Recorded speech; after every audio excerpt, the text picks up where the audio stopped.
Order. We start with questions to Secretary of State for Wales. Sarah Bull. Question number 1, Mr. Speaker. Minister, welcome. Thank you, Mr. Speaker. Firstly, as a proud Welsh MP, I am honoured to be here at my first Welsh questions, and with your permission, Mr. Speaker, I will answer questions 1 and 10 together. We fully recognise the role of farmers and the agricultural community in Wales, and that is why one of the first things I did as Minister was to meet FUW members at one of their members' farms just 2 weeks ago, and I will be meeting with the NFU later today to discuss important matters for their members, including inheritance tax. This government has also made sure to protect farm budget to Wales, ensuring the full £337 million has been allocated to the Welsh Government. Thank you, Mr. Speaker. I welcome the Minister to her place, but the impact of the IHT changes goes far beyond just farmers alone.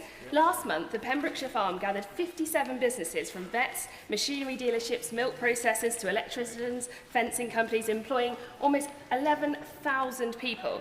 And now almost half of those were totally reliant on incomes from local farms. So has the government fully considered the ripple effect of this policy on farms in Wales and also across the UK, including in my constituency? This government wants to strike a fair balance between supporting farmers and fixing our public finances, which our communities, including those important agricultural communities, rely so heavily on. The vast majority of farmers will not be affected by this change, and they will be able to pass the family farm down to their children. Welsh Conservatives voted to block the support reaching Welsh farms in March, and this shows that the party opposite really just does not care for farmers and the agricultural community. Mr. Speaker, and I welcome the Minister to her position at the dispatch box. I know she'll be excellent at the job. I also refer to my register of interests. Well, Welsh farming, it's central to the Welsh economy. We can all agree on that. But it's now facing a double whammy: the mad sustainable farming scheme from Labour in Cardiff, and frankly the bad family farm tax dreamt up by Labour here in London. The Farmers Union of Wales tells us that more than 85% of active farms in Wales are going to have IHT bills exceeding their incomes. That spells economic disaster. So why is Labour so deaf to the voices of farmers in Wales? As I said, this government wants to strike that fair balance, and this is what it is doing. Our reforms mean the majority of those claiming the relief will not be affected. This is a fair approach, and one that balances fixing our public finances from the chaos in the party opposite and maintaining support, that much needed support for families, farms and the wider rural agricultural community. Very much indeed, Mr. Speaker. Well, I welcome my honourable friend to her place, and was she as shocked as I was last year that Plaid Cymru and the Conservative Senate members voted against the £300 million funding for Welsh farmers? And would she join with me in urging them to stop playing political games, put the people of Wales first, work with Welsh Government constructively to make sure that we do not have uncertainty for our farmers and our public sector, which of course we all depend on in Wales? Can I thank my honourable friend and also pay tribute to her work in this role prior to my appointment? I completely agree with my right honourable friend. The Welsh Government published its outlined draft budget earlier this month and is working with opposition parties to ensure it has broad support. But the question everyone in Wales wants to know is whether the parties opposite vote against billions of pounds in public services, including the vital support for Welsh farmers, just like they did last year. Yes, says Secretary of State Memsdale. Well, Mr. Speaker, I notice it takes 3 women to take me on now, but may I very much welcome all the ministers to their places. Charles Rees, a 5th generation Pembrokeshire farmer has bravely and movingly shared his battle with cancer on BBC Countryfile. And I know this House will send him and his family our best wishes. Yet his illness is not his only worry. He's also seriously concerned that his son, who's running his farm, could now be facing an unaffordable inheritance tax bill of £1 million solely due to this government's catastrophic family farm tax. Mr. Speaker, Charles, like many other farmers, despite the Minister's saying differently, they across the country are fearing for their livelihoods, their way of life, their futures, the food security. Will they scrap the family farm tax? I want to reiterate, our reforms mean that the majority of those claiming the relief will not be affected. And as my colleague, the Farming Minister, confirmed, there will be no change and no U-turn on inheritance tax. This policy strikes a fair balance. The chaos that the Tories left means that this is fixing our public finances while protecting our rural communities. I'll listen. Question number 2, Mr. Speaker. Secretary of State. Thank you very much, Mr. Speaker. With your permission, I'll answer questions 2 and 9 together. Economic growth is the #1 priority for this government. The UK was the fastest growing economy in the G7 in the first half of this year. Wages are up, inward investment is up, inactivity is down on the year, and interest rates are down. This is a Labour government that is delivering for working people all across Wales and the UK.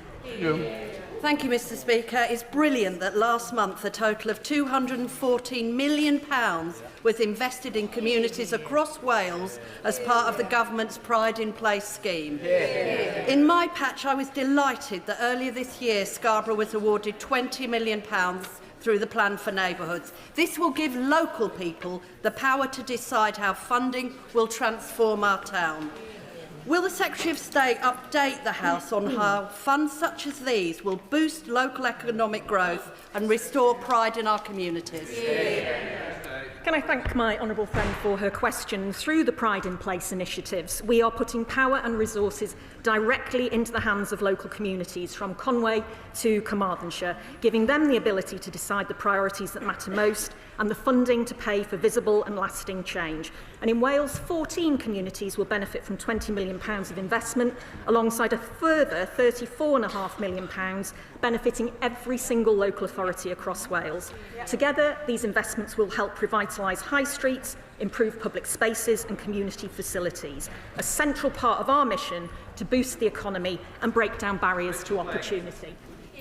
Thank you, Mr. Speaker. As the MP for the very centre of London and the MP for Paddington Station, I know just how interconnected our country is and just how interconnected our economies are. We're focused on job creation. This is in stark contrast to the nationalist parties of Reform and Plaid. Will the Secretary of State update us on their impact on the impact of their damaging independence plans? Thank you, Mr. Speaker. Plaid Cymru's disastrous plans for independence are going to cost Wales £21.5 billion every single year. That's over £11,000 for every working-age person in Wales, or over £7,000 for every single adult and child in Wales every single year. People of Wales deserve to know what public services they will cut or what taxes they would raise to pay for their divisive separatist plans. Ben Stewart. Thank you, Mr. Speaker. Could the Minister please explain to family businesses, because it's not just farmers who are terrified for the future of their family businesses, it's lots of other family businesses. If under the BPR, the Business Property Relief, a company that's worth, say, 20 million would have to pay £4 million in tax. Yet that doesn't fall on the business, does it, Minister? It falls on the person who inherits that business. So they will have to extract another £4 million, pay that tax in order to do it, crippling family businesses, crippling investment and hurting growth in Wales. That's true, isn't it? It's certainly not, because business confidence, he will have heard of tax planning, and so will the people that he's been talking about. As I say, investment is up in Wales. We've had record inward investment in Wales, a 23% increase on the previous financial year, 30% increase in jobs created. The UK is the fastest growing economy in the G7 in the first half of this year. Businesses are growing and developing and creating jobs under this government. Says Secretary of State, Minister Davis. Under the watch of the current Secretary of State, opportunities for young people are now unbelievably dire. Unemployment, despite what she says, is rising and employment is falling, and this situation is not good enough for the next generation in Wales. Last week, my colleague Darren Miller, who is our leader of the Senedd group, met the first Welsh First Minister. Anyone know who that is, though? Offering to potentially support the Welsh Government's budget, provided Labour ministers agreed to scrapping Welsh stamp duty. Mr Speaker, it would help young people onto the property ladder in Wales, where it's the hardest to achieve, and boost the Welsh economy. Will the Minister confirm she agrees with scrapping Welsh stamp duty? And if so, what measures has she taken to persuade Baroness Morgan of Ely to scrap the tax in Wales? Thank you, Mr Speaker. Well, I'm very glad that she knows the name of the Welsh Conservative leader in the Senedd, because clearly her colleague, the Shadow Home Secretary, doesn't. And they must have ended their fight about who is the actual leader. But what I would say is we are delivering for the people of Wales. We have ended Tory austerity, largest budget settlement in the history of devolution, nearly £5 billion extra to spend on public services over the next 3 years. We're creating jobs. We've increased the minimum and national living wage for 160,000 Welsh workers. We are fixing the foundations of the chaos that her party left behind. Liz Saville-Roberts. Very on, Mr Lefarydd. Please allow me first to congratulate Lindsay Whittle on his seismic victory in Caerphilly. And in doing so, I pay tribute to the late Hefin David, whose service to his community was deeply respected. As Mr Whittle has said, he'll be a hard act to follow. I will never fill his shoes, but I promise I will walk the same path that he did. The results, Mr Speaker, showed that people in Wales seek real change. So in her capacity as the Secretary of State of the Wales Office, what measures is she taking to press the Labour Chancellor to include measures that benefit Wales in the autumn budget? Can I thank my right honourable friend for her words about our late colleague Hefin David. I want to congratulate Lindsay Whittle on his victory on becoming a Senedd member, and I'm sure he will work very hard for his Caerphilly constituency for the next 6 months. As she will know, I'm not going to comment on discussions between myself and the Chancellor ahead of the budget. She'll have to wait to see what the Chancellor says on the 26th of November. Liz Saville-Roberts. Nonetheless, I think we all know that the autumn budget risks falling short of tackling the deep poverty and the lack of opportunities that still scar far too many Welsh communities. We need to tax income from wealth fairly, scrap the 2-child limit, ensure that families have the support they need to cope with rising costs. So she tells me to wait for the budget. Perhaps she would therefore be prepared for once to meet with me to discuss Plaid Cymru's proposals for a fairer, more ambitious UK budget, one that actually works for Wales. Will she meet with me? I'm very happy to meet the right honourable lady. Oh, it's Dave Dugan. Question 3, Mr Speaker. What have we got now? Mr Speaker, I have regular discussions with the Chancellor and Treasury Ministers on a wide range of issues, including the cost of living. This Labour government is on the side of working people, and it's why we've already taken action by increasing the national minimum wage and the national living wage for 160,000 workers across Wales. We've frozen fuel duty and extended the warm homes discount. There is more to do. We're determined to put more money into people's pockets right across Wales. Dave Dugan. A century of Labour taking the people of Wales for granted came crashing down last week with the sensational victory of Plaid's Lindsay Whittle in Caerphilly, with Labour reduced to third place. And why would anybody accept any more Labour as Labour's cost of living soars, as Labour's Westminster perma-crisis deepens, and as 700,000 people in Wales live under Labour's poverty prospectus? So she won't say what she's going to speak to the Chancellor about, but does she think the Chancellor is ready or willing to help the people of Wales? Because the people of Wales feel abandoned by Labour over the last 5 decades. I'm not sure whether the honourable member has ever been to Caerphilly or even to Wales, but if he has, that's good. If he hasn't, he needs to be careful about what he's saying about the people in Wales. He doesn't know what he's talking about. So absolutely does not know what he talks about. And his party's record in Scotland is nothing to boast about. And nationalists will divide the United Kingdom, costing Wales £21.5 billion every single year. Chair of the committee, Ruth Jones. Thank you, Mr Speaker, and I welcome the news last month that Newport City Council and Caerphilly County Borough Council both received £21.5 million each from the UK Labour Government Pride in Place scheme. This funding will empower communities across my constituency of Newport West and Isloin to invest in community assets, their local high streets, drive local growth and create jobs, thus reducing the cost of living. So does the Secretary of State agree with me that at last in Wales we have 2 Labour governments delivering for the people of Wales? The Chair of the Welsh Affairs Select Committee is absolutely right. Our Pride in Place programmes, the Local Growth Fund, the City and Growth Deals, the investment zones and our free ports are all the result of having 2 Labour governments working together for the benefit of everyone across Wales. And taken together, they will boost the economy, draw in further investment, create thousands of jobs and raise living standards across Wales. They demonstrate this government's commitment to growth, practical, visible, long-term investment that empowers local communities and delivers real benefits for them. Anne Davies. Question number 4, please, Speaker. Mr Speaker, overhead lines are much cheaper to build. Undergrounding costs an estimated 4.5 times more than overhead lines, according to the Institution of Engineering and Technology. Overhead lines are also quicker to build, cause less environmental damage and are much easier to maintain. The cost of building this infrastructure is borne by electricity bill payers, and Plaid's policy on undergrounding will not only increase bills, but suffocate the economic potential of Wales's green industrial revolution. Davies. Diolch, Mr Llefarydd.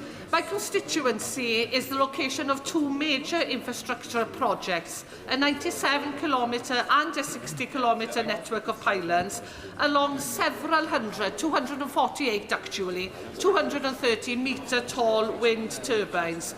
The cumulative impact of these projects is significant, occupying land that could support other development, and it remains unclear whether they will lower electricity bills or improve electricity connectivity for local households nor businesses. What discussions has the Secretary of State had with the Welsh Government to ensure that these projects deliver genuine benefits for our communities? I heard what the Honourable Lady said, but we do have a policy to ensure that communities who host clean energy infrastructure can directly benefit. The new Community Funds Guidance aims to improve the consistency in the amount of funding for communities that could be used towards local projects. And on bill discounts, we're introducing a scheme which will provide household discounts to those living closest to new and significantly upgraded transmission infrastructure projects. Henry Tufton. Mr Speaker, I like my constituency neighbour, and Plaid want to be taken seriously as a party of government, but they fail to recognise the importance that renewable energy will play. Does the Secretary of State agree with Renewable Cymru, who recently concluded that Plaid's approach will cost jobs and investment in communities like mine in Pembrokeshire? Labour is the only party that is committed to investing in renewable energy, energy that will bring down bills, create thousands of jobs for people right across Wales. Plaid and Reform are against renewable infrastructure. Plaid and the SNP don't want nuclear. Their economy spokesperson, Plaid's economy spokesperson in the Senedd, is anti-nuclear. They're happy to see people pay higher bills, they're happy to spurn investment, and they're happy to see job opportunities slashed. David Chadwick, Liberal Democrat spokesperson. Thank you, Mr Speaker. During the Second World War, over 200 people were forced to leave their homes and give up their land in the Epint, when more than half the community was taken for use by the Ministry of Defence. And the people of the Epint understood why that sacrifice had to be made. But now, Butte Energy and their wealthy investment backers want to take the rest of the Epint. Does the Secretary of State agree that the Epint has already sacrificed enough? And will she work with me to defend the Welsh countryside from once again having its wealth extracted from it with no benefit to local communities? It sounds like the Liberal Democrats in Wales have the same position as Plaid Cymru. Our priority is to drive growth, lower bills and create jobs through our new green energy revolution, and that includes people in his constituency. Investment in his constituency should be something that he should be welcoming. Rebecca Smith. Number 5, Mr. Speaker. Minister. We inherited a broken asylum system in absolute chaos from the party opposite, with tens of thousands stuck in the system, dependent on expensive asylum hotels. We are committed to ending the use of hotels as asylum accommodation as soon as possible and before the end of this Parliament as part of a controlled, managed and orderly programme. Rebecca Smith. Under the Welsh Labour government, waiting lists, educational standards and opportunities for young people have all ground to an abrupt halt. It is shocking, therefore, that the Labour Welsh government isn't prioritising these issues, which would make a real difference to the people of Wales. Instead, Labour ministers supported by Plaid Cymru are ploughing tens of millions of pounds into its nation of sanctuary policy that is believed to support services for some illegal immigrants. Does the Honourable Lady agree with me it is high time her colleagues scrapped this wasteful, non-devolved policy and instead focus their time on lowering NHS waiting times and improving standards in the It sounds like the member opposite doesn't agree with welcoming the thousands of Ukrainian refugees, which the UK government's nation of sanctuary has largely supported. And that has been used to welcome Ukrainian families fleeing from Russian aggression, a cause which I understood her party supported. Chris Evans. Mr. Speaker, can I associate myself with the remarks of the Leader of Plaid Cymru and paying tribute to Kevin David, my friend and colleague. I will say this, he was an amazing representative for Wales and a real warrior for those who found themselves neurodivergent or on the margins of society. I'm also delighted, Mr. Speaker, that Caerphilly is so popular today.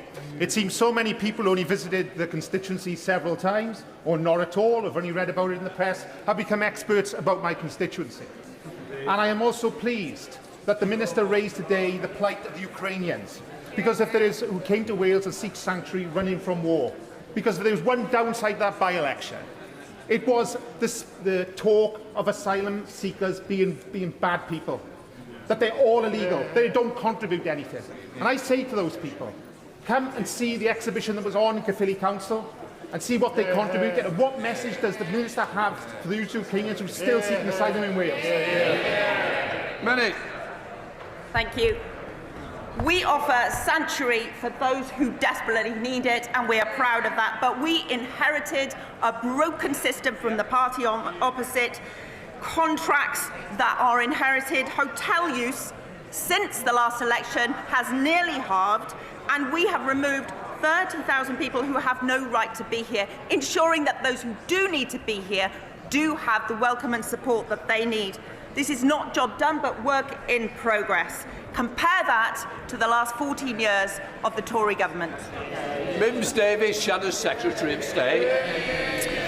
So after wantonly scrapping the Rwanda scheme, the Labour government is now overseeing record-breaking figures of illegal immigrants and reported the scandal was now engulfing North Wales, where more than 200 illegal immigrants tried to gain entry to the country on ferries from Dublin to Holyhead. Meanwhile, Penelli military camp in southwest Wales was previously condemned by Labour Welsh government. It appears their current policy, along with reforms, is from boats to barracks, which is happening in Scotland and Sussex. Yet, Plaid say that there is no such thing as illegal immigration. Can the Minister agree with me that both her government and Plaid have no idea or interest in how to make our borders safe? I feel the party opposite forgets about the chaos that they created. We have inherited a broken system, inherited from 14 years of chaos, in contracts that we have to honour from the last government. But in the last year, we have halved the use of hotels. We have removed 30,000 people who have no right to be here. This is not job done, as I say, but it is work in progress. And compare that work in just 1 year to 14 years of chaos under her party's government. Catherine Brooks. Question number 6, Mr. Speaker. From bench number 6, Minister. We are investing at least £445 million into Welsh Rail to right years of underfunding by previous governments. This will mean new stations, more and faster trains along the key lines, improve cross-border connectivity, create jobs and boost economic growth. I thank the Minister for the investment of £445 million, which will be a fundamental driver of economic growth and connectivity in South Wales.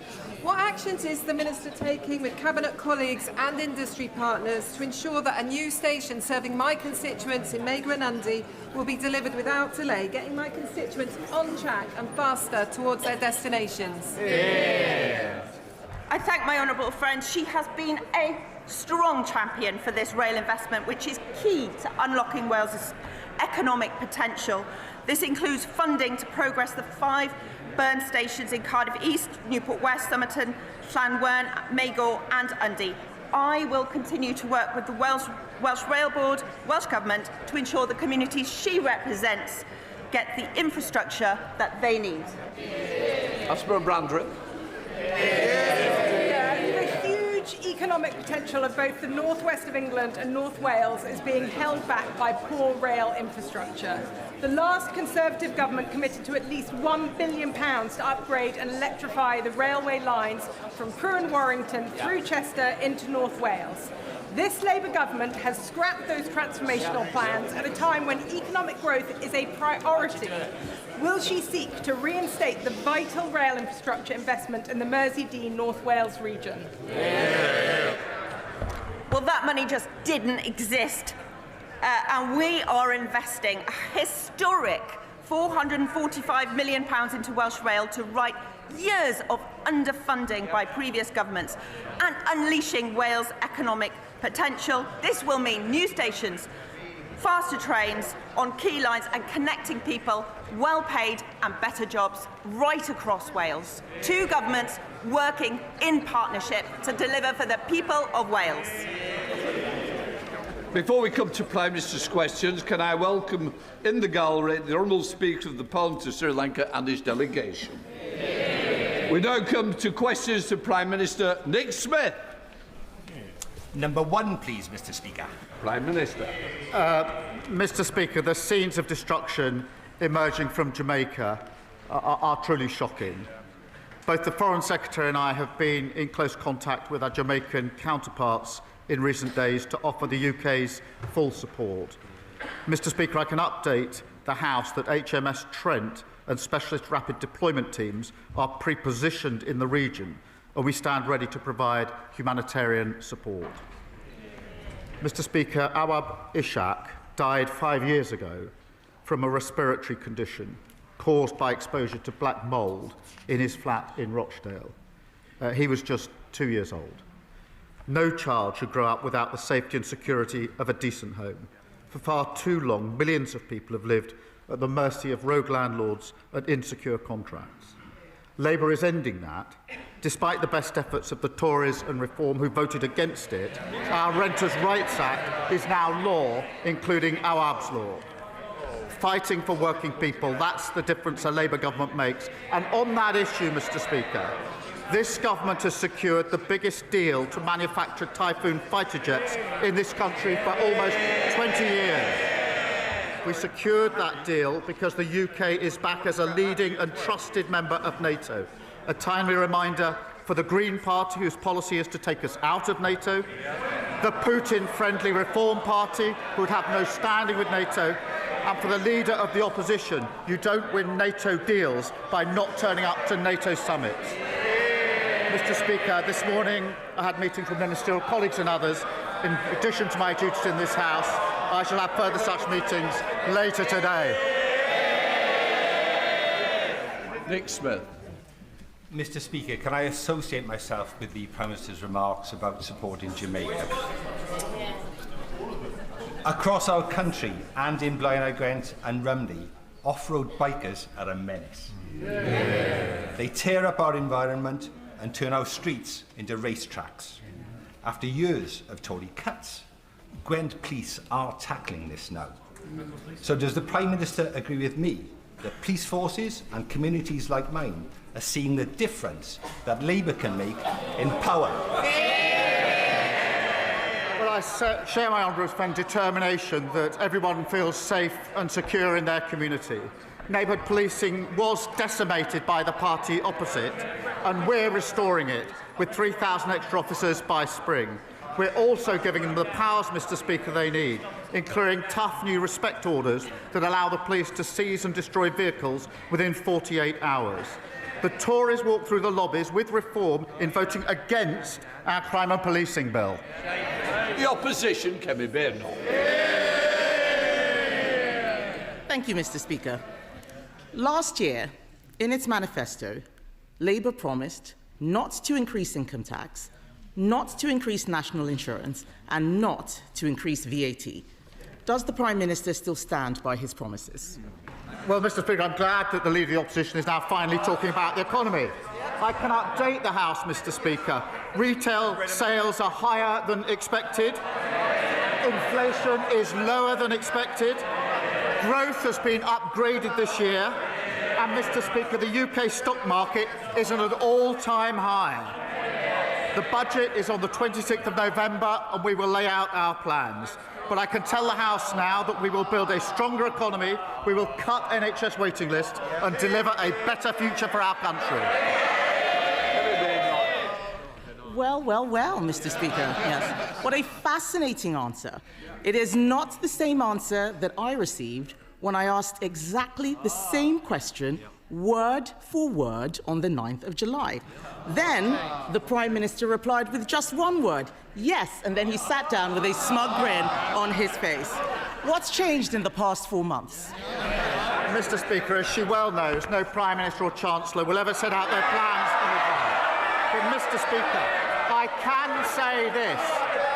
can say this, Mr. Speaker, because the figures on the productivity review that's being undertaken, this is a judgment on their record in office. Those figures are now coming through, and they confirm that the Tories did even more damage to the economy than we previously thought. Now, we will turn that around. We've already delivered the fastest growth in the G7 in the first half of this year. 5 interest rate cuts in a row. Trade deals with the US, EU and India. They broke the economy. We're fixing it. Mr. Speaker, he says no Prime Minister or Chancellor will say these things before the budget. Has he told his Chancellor? Because she's been out there flying kites, causing constant speculation around the budget that is damaging the economy. All week, they've been briefing about tax rises. What we've heard is that he does not have a plan. So we have some ideas for him. Yes. Yesterday, they can... Yes. Mr. Speaker, it's quite clear that they need some ideas. Yes.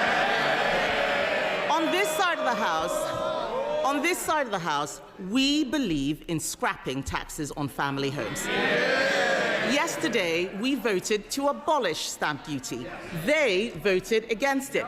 Even the Deputy Prime Minister, or the former Deputy Prime Minister, sorry, who resigned in disgrace for not paying stamp duty, voted to keep it. So, Mr. Speaker, I will remind them, on this side of the House, we know that abolishing stamp duty is how we get young people on the housing ladder and get the economy growing. So why won't he scrap this terrible tax? Why didn't they do it then in 14 years in office? Mr. Speaker, as I said, the productivity review figures are now coming in, and they show the true extent of the damage that they did. And she asked us to take advice from them.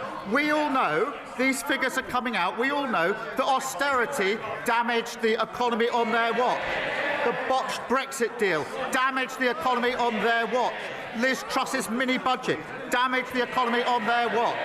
So we'll take no lectures or advice from them on the economy. They won't be trusted on the economy for generations to come. And, Mr. Speaker, that's why at our budget, I can be clear, there will be no return to austerity. That's what broke the country.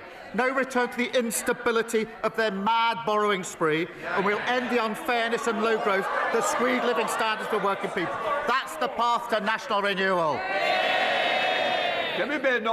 Mr. Speaker, Conservatives reduced the deficit every year until the pandemic. We more than doubled the personal allowance. We left 4 million more jobs than we found from Labour. We brought inflation down to 2%. It's nearly double.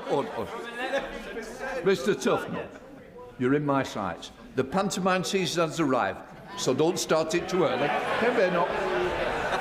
Mr. Speaker, on our record, we brought inflation down to 2%. It has doubled under him. We left him the fastest growing economy in the G7. It is no longer.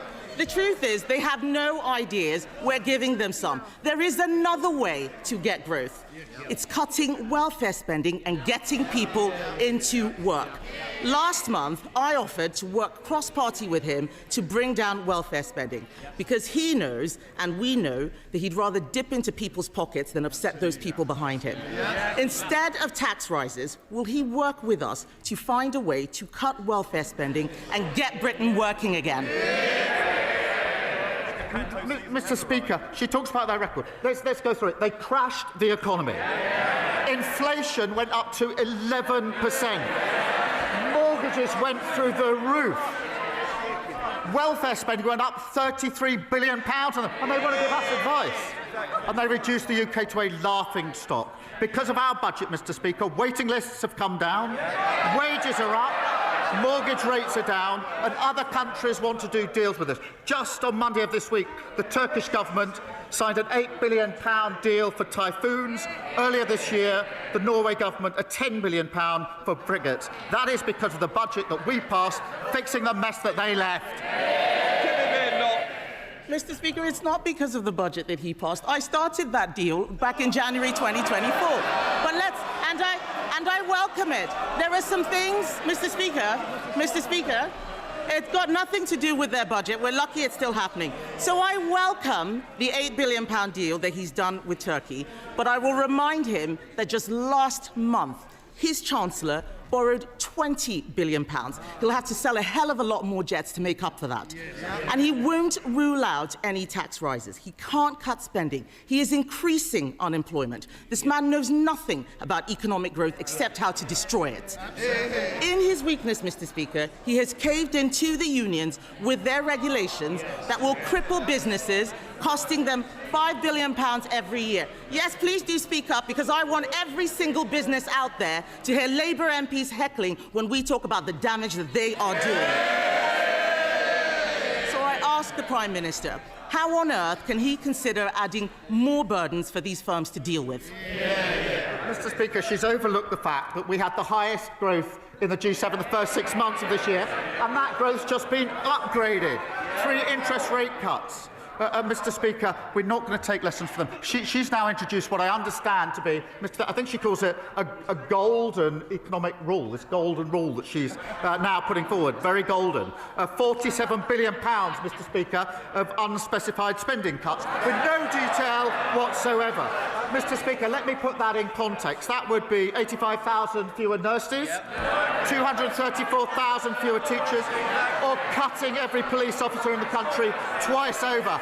No wonder the Institute for Government said she's on shaky foundations. That's exactly what caused the problem in the first place. Mr. Speaker, the fact that he has to stand there and make stuff up just shows what kind of Prime Minister he is. We had an itemised list. We had an itemised list of 47 billion. 23 billion was on welfare spending, which I asked him to work with us to cut. He refuses to do so. All he knows how to do is tax, tax, tax. If you work, they tax you more. If you save, they tax you more. If you buy a home, they tax you more. None of these taxes were in the manifesto, which he had 4 years to prepare. Mr. Speaker, he is raising taxes because he is too weak to control spending. He's blaming us, he's blaming the OBR. Last week they were blaming Brexit. Isn't the truth that with this Prime Minister, it's always someone else's fault? They were kicked out of office because they broke the economy. They won't be trusted for years to come.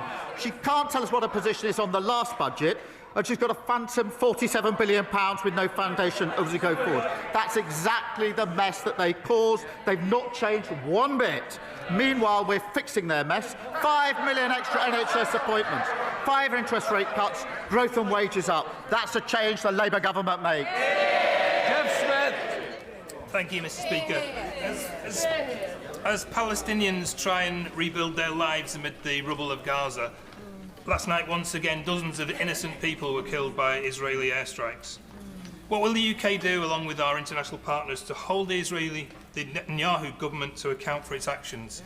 And what more can we do to ensure that aid gets in, as the IDF blocks aid in breach of both the peace agreement and international law?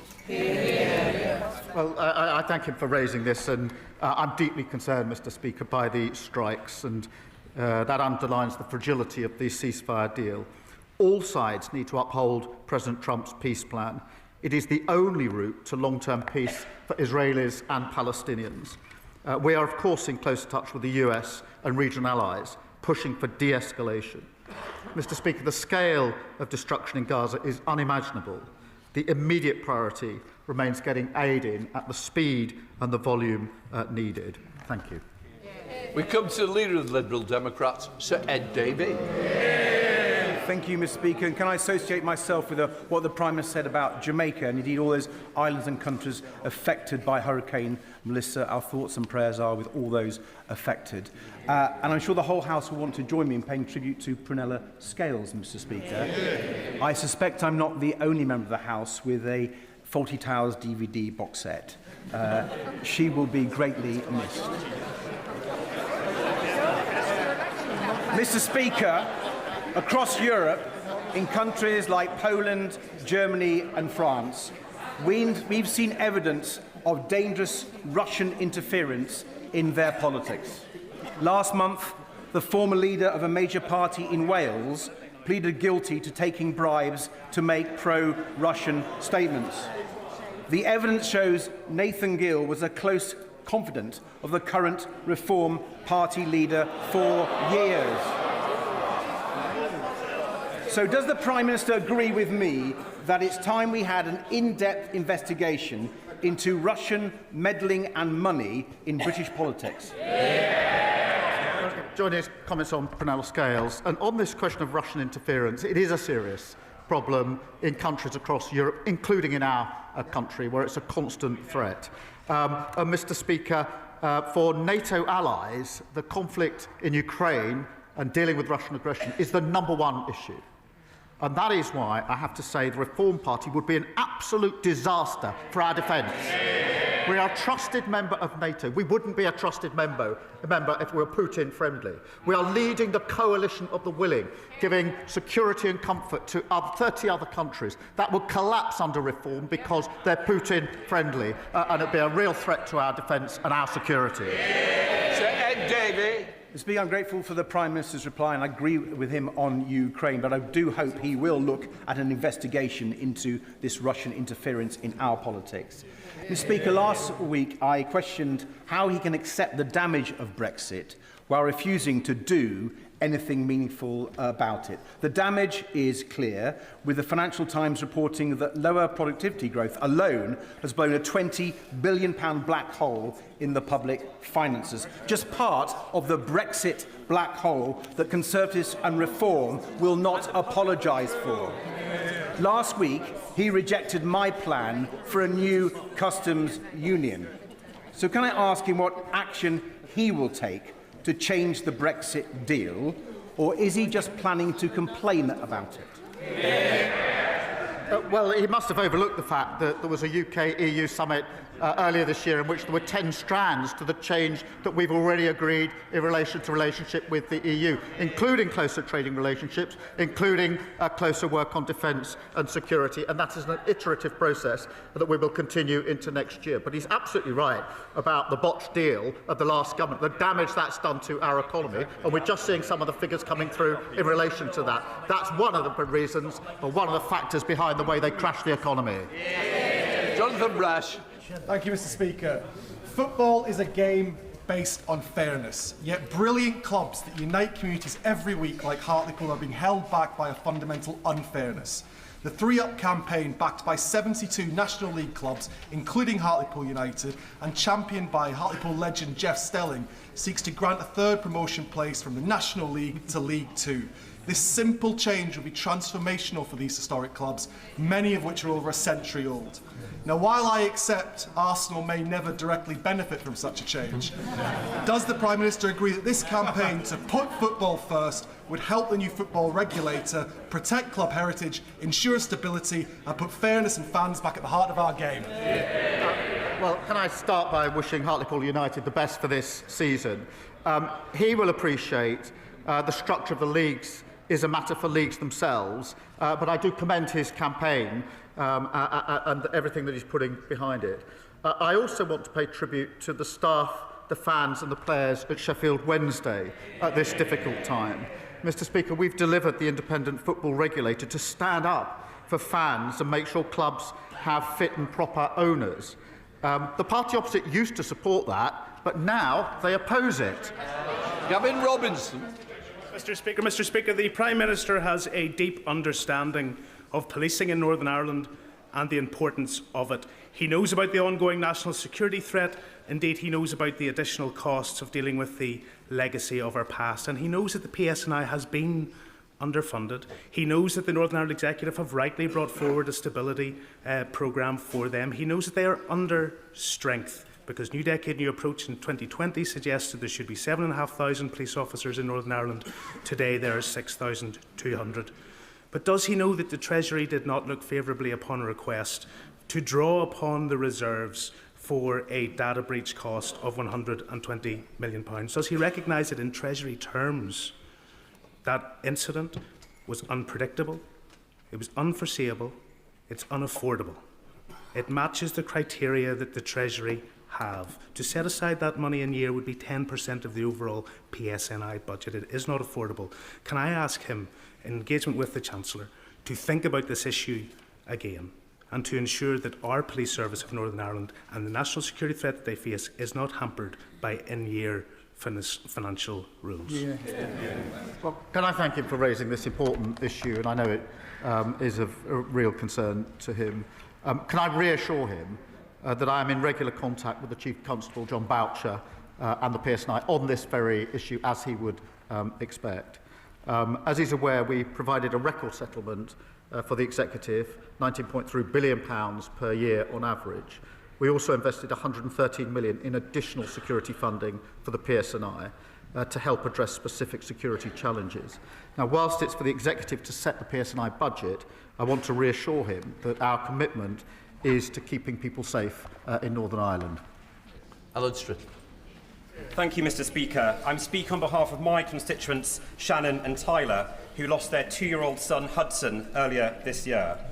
Worried about their son and calling 111, they were told he had gastroenteritis. In fact, Hudson had a twisted bowel and a few days later, after being rushed to hospital, tragically died. Mr. Speaker, Shannon and Tyler are full of praise for the NHS medical staff who worked so hard to save their son's life. They just wish they'd been offered an in-person appointment sooner, which might have given a more accurate diagnosis. They want Hudson's legacy to be better access to face-to-face NHS appointments for children under 5. So other families don't face this tragic situation, and their online petition on this matter has gained over 80,000 signatures. Will the Prime Minister join me in sending the best wishes of this House to Hudson's family? And will he ensure they meet a health minister to discuss their courageous campaign? Well, can I thank him for raising this tragic case? And I'm sure I speak for the whole House in saying we send our sympathies and thoughts to Hudson's parents, Shannon and Tyler. And I'll make sure that they get the meeting that he's asking for. This is exactly why we're working to improve access to face-to-face appointments for those that want one. And to enable that, we've delivered the largest cash uplift for GPs in a decade, put over 2,500 GPs into general practice, and we're upgrading 1,000 surgeries to deliver 8 million more appointments. James McMurdo. Thank you, Mr. Speaker. Mr. Speaker, earlier this week, I got to see the very best and some of the worst of our National Health Service. When my own daughter needed them, they were there. But when an 89-year-old gentleman in the restaurant I was eating in collapsed, it took over an hour and 15 minutes between my first call and the arrival of 2 exhausted paramedics. Basildon Hospital has just been downgraded to inadequate in the latest Care Quality Commission. Can I please invite the Secretary of State for Health and Social Care, or the Prime Minister herself if he has time in his schedule, to come and visit Basildon with me so we can both thank them for the exceptional work they do, but also get to grips with the problems they're facing. Well, can I thank you for raising this case and the 2 examples that he's given. The downgrade at Basildon Hospital is deeply disappointing. The Care Quality Commission has set out immediate actions for the Trust leaders to deliver improvements. Our decisions in government have seen £26 billion boost for our NHS, helping deliver over 5 million extra appointments. I would gently point out that he was elected representing a reform party that would dismantle our NHS and charge people to see their doctor. Thank you, Mr. Speaker. Reform say they stand up for the working class, but the truth is they never have. No. They voted to block the Employment Rights Bill again and again. So does the Prime Minister agree that it's only this government on the side of working people? It's Labour creating tens of thousands of jobs, like with our deal with Turkey. It's Labour getting rid of 0 hours contracts, and it's Labour protecting workers from unfair dismissal from day one.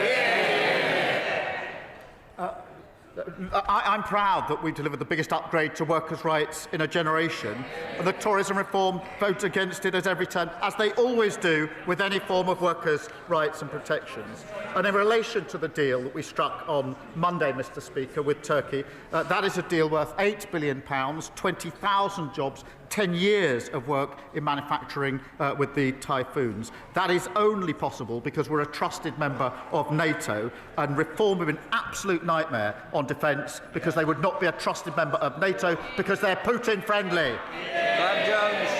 Thank you very much, Mr. Speaker. Targets for cancer patients beginning treatment within 62 days hasn't been met by any NHS trust for 10 years, a legacy of the last Conservative government. If this target had been met in every month of 2025, so far nearly 3,000 breast cancer patients would have started their treatment on time. Will the Prime Minister ensure that the National Cancer Plan, which I asked for a year ago, makes it possible for the 62-day target to be met, along with recruiting much-needed cancer specialists and replacing outdated equipment? Yes. Well, I thank him for raising this, and I know this is personal to him. We are investing £600 million to improve diagnostic capacity and rolling out new radiotherapy machines, including in his local trust, I'm pleased to say. We have seen real improvements. 148,000 more people now have cancer diagnosed or ruled out within 28 days, but I acknowledge there is more to do on this. The National Cancer Plan will set out how we will go further and deliver the best care for every patient. Mr. Speaker, the big 4 banks have been allowed to abandon our high streets, basically closing them with impunity. Between 1999 and 2025, my constituency alone has lost banks in Guipers, Newbingen-by-the-Sea, Bedlington and Blyth. In this, Mr Speaker, is at the same time these banks made more than £40 billion profit in last year alone. They're absolutely drowning in cash. The manifesto pledge to roll out 350 banking hubs is to be welcomed, but its quirky, almost bizarre qualifying criteria needs detailed revision. Will the Prime Minister commit to a wholesale review of personal face-to-face banking, which would enable local residents and local businesses, alongside many vulnerable people, to access their own money in their own time on their own high street? Well, can I thank you for raising this? And I know how important face-to-face banking is on our high streets.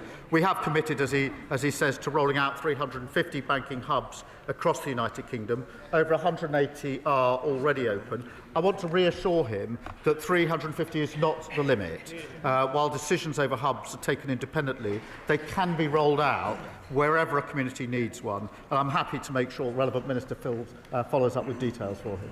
I will. Mr Speaker, I'm proud that the last government introduced the triple lock and we're committed to keeping it. But from...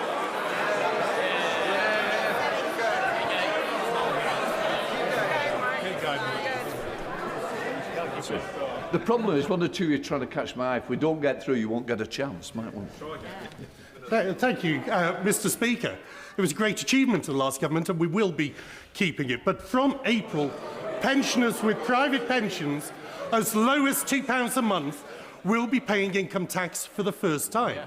Now, last year's budget, the Chancellor was clear that extending the freeze on personal allowances would breach their manifesto commitment. So will the Prime Minister prove the media speculation wrong, keep his promise and guarantee that there will be no extension to the freeze on personal allowances? The freeze was introduced by them. That's why it's coming in next year.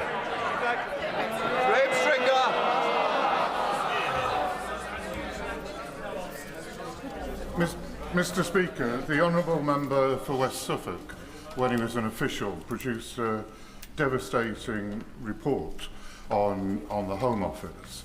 Reading it, it shows the department characterised by disarray and defeatism. There have been 12 Home Secretaries over the last 30 years, some better than others, but none have managed to get this department in order to deliver the services that people should expect in this country. Will the Prime Minister give the new Home Secretary the necessary resources and policy interventions to make sure that she can be successful? Yes, she's bearing down on the challenges at the Home Office, most of them inherited from the last government, and we will make the changes necessary, and I have every confidence in the Secretary of State to do so. Fan of the House, Sir Edward Lee. After all the hatreds in the world today, wasn't it a lovely moment to see the King and the Pope pray together in the Sistine Chapel? Doesn't it give us hope that these historic divisions can be resolved? And doesn't it give us hope that despite the fact that Ukraine and Gaza may seem intractable problems, if we have the will to preserve the freedom of all people to live in their own country, and if we have the will to have faith in our common humanity, these problems can be resolved and we can win through. Can I agree with him? I thought the King and the Pope praying together was an incredible message to the world and very, very powerful. And I agree with him that if we all work together, we can actually bring people together, notwithstanding the very many difficulties and challenges that poses around the world and in our own country. It's why, so far as we can, we should be uniting on national patriotic renewal in this country, rather than the toxic division that we see on some of the benches opposite. Daniel Zeitner. Mr Speaker, Cambridge is one of the most intensive science and innovation clusters in the world, and that success is based on openness to talent. Now, at the moment, in many American universities, there are many well-qualified people pondering their futures. What a fantastic opportunity, but it is a global competition. So can I ask the Prime Minister what our government is doing to make their destination of choice the United Kingdom? Yeah. Well, my honourable friend's constituency is just one example of why the United Kingdom is a world leader in educating and attracting the brightest minds. Our immigration white paper includes changes to make sure more of the world's best graduates and entrepreneurs start their careers and their businesses here. Mr. Speaker, we're also boosting our R&D sector with more than £86 billion, making sure we continue to attract the best and the brightest. Alison Griggs. Thank you, Mr. Speaker. Last weekend, I spoke to Paul, who runs Bar Humbug Sweets in Littlehampton. And yesterday, I heard from Matt, a tech entrepreneur whose British company employs thousands worldwide. Their businesses couldn't be more different, but they both told me the same thing. This government is piling on new taxes, regulation and costs that make it harder to create jobs, invest and grow. So when will the Prime Minister stop choking opportunity and start backing the people who create jobs in the first place? Well, Mr. Speaker, our small business plan was widely welcomed by small businesses across the country, not least because of their input into it. But she complains about the measures we had to take at the last budget, including national insurance. He says chose to take. They still can't say whether they'd reverse them. They know nothing about the damage they did to our economy. Janet Davey. Mr. Speaker. Mr. Speaker, I'm wearing all black today, and that's to demonstrate my sorrow due to a fatal stabbing that took place in my constituency yesterday. Now, we all know that one death is one death far too many, but I've had 2 deaths in my constituency in the last few weeks. My community needs reassurance. Knife crime must end. Can the Prime Minister say what more his government is doing to tackle knife crime? Well, can I thank her for raising these tragic cases which have a huge impact on families, friends and communities. And I know that she's a passionate and dedicated campaigner on this issue.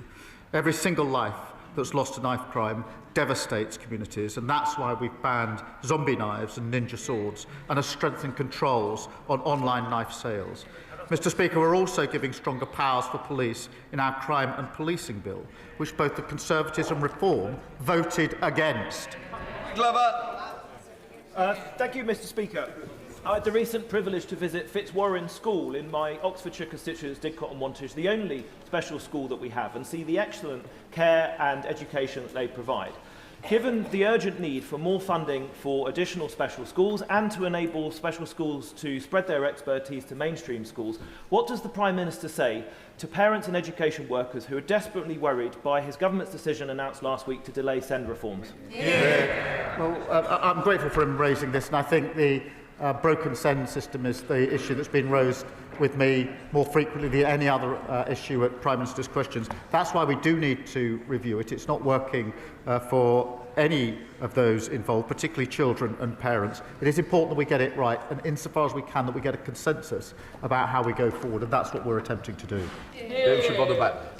Mr. Speaker, a 4th patient has entered the glioblastoma drug trial set up in memory of my late sister.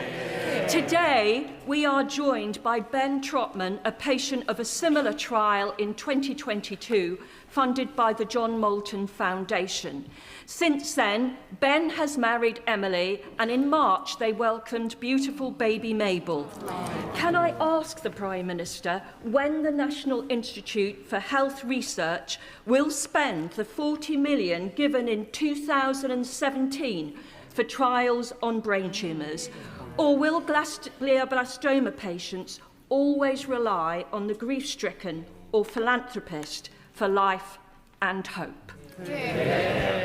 Well, Mr. Speaker, can I begin by paying tribute to her sister Margaret, who was a guiding figure in the Labour Party, and the powerful legacy that she left in helping us to tackle brain cancer. We are determined to improve cancer survival rates and hit all NHS waiting times in relation to cancer, so no patient waits longer than they should. And that's why we're investing £1.5 billion in new surgical hubs and diagnostic scanners to help deliver over 30,000 more procedures and over 1.2 million diagnostic tests. Final question, Caroline Hunt. Mr. Speaker, I recently met around 20 independent local traders in Totnes who are furious that the last bank in town will close in January and that Link have refused to consider a banking hub. My businesses and constituents, 1,100 of whom have signed a petition, deserve better. Now, the Prime Minister has just told the member for Blyth and Ashington that a banking hub can be rolled out wherever a community needs one. So will he now back my campaign, ask his ministers to write to Link and instruct them to grant a banking hub to Totnes and to review the eligibility of rural towns for such hubs so that we can keep our vital high streets alive? Thank you. Can I thank her for raising this, and she'll have heard the answer I gave just a few moments ago. What I will ensure is that she gets a meeting with the relevant minister so she can put the case in relation to the banking hub in question. That completes questions. We'll let the front bench change over.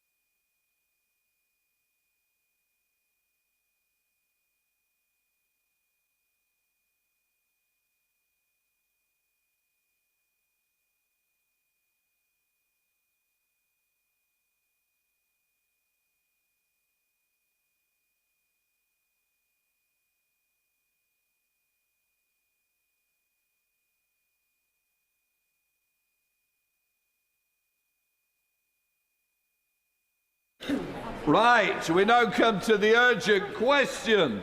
Dame Priti Patel. Mr. Speaker, to ask the Secretary of State for FCDO if she'll make a statement on the actions taken to secure the elimination of Hamas from Gaza and the preservation of the ceasefire. Minister. Mr. Speaker, the House will be aware of events over the last 24 hours in Rafah, including reports that Israeli strikes took place last night. Estimates of the death toll vary, but suggest that up to 100 people in Gaza have been killed. We understand these strikes followed an attack yesterday afternoon, where responsibility remains unclear. As the Prime Minister said earlier, we echo the Americans in calling for urgent de-escalation and on all parties to keep the commitments they have made in the ceasefire agreement. We are clear that Hamas must release the bodies of all remaining Israeli hostages. The immediate priority is to ensure unrestricted flow of aid into Gaza. The Israeli government must urgently lift restrictions on aid entering, and international NGOs must be permitted to operate in Gaza to provide the scale of support that is needed. Civilians cannot wait. This government is working closely with our partners to do everything we can to support the transition from the ceasefire to phase 2 of the peace plan. This includes the disarmament of Hamas, the deployment of a ceasefire monitoring mission, an international security force, and the implementation of transitional governance arrangements in Gaza. We are clear there can be no role for Hamas in the future governance of the Strip. In recent days, the Foreign Secretary has spoken to the UN Under-Secretary General for Humanitarian Affairs and Emergency Relief Coordination, Tom Fletcher, the Egyptian Foreign Minister, and the Israeli Foreign Minister about the importance of opening more crossings and removing restrictions on aid. And as I told the House yesterday, Mr. Speaker, both she and I will be heading to the region shortly. On the 13th to 15th of October, I co-hosted with the Egyptian government and the Palestinian Authority the first conference to look at how we can leverage sustainable support to Gaza's reconstruction. Britain will continue to play our full part in support of the ceasefire and the wider peace initiative. There is not a moment to lose to get relief at scale to those in need and to make progress on the pathway to a lasting peace.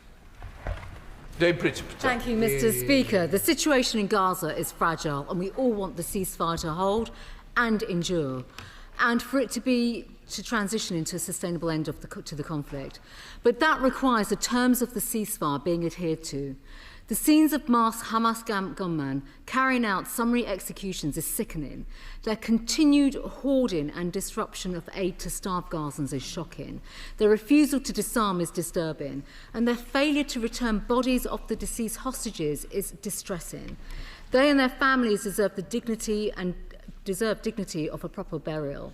Their loved ones have already been through terrible, terrible pain and suffering. No more coffins should be released with the wrong remains, and this is a disgusting game that has to end immediately.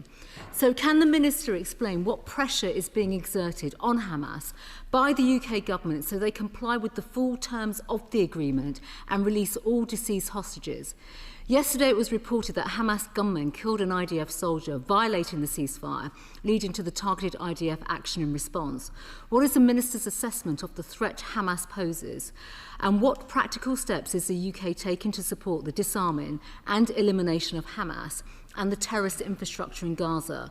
Yesterday, the Secretary of State said and told the House the UK has been proposing different ways to help in the process of decommissioning and disarming Hamas, using expertise we've built up over many years. So can the Minister now say what is Britain's specific role, as this is a unique situation that we see regarding Hamas, with terrorist infrastructure and threats funded by Iran across the region?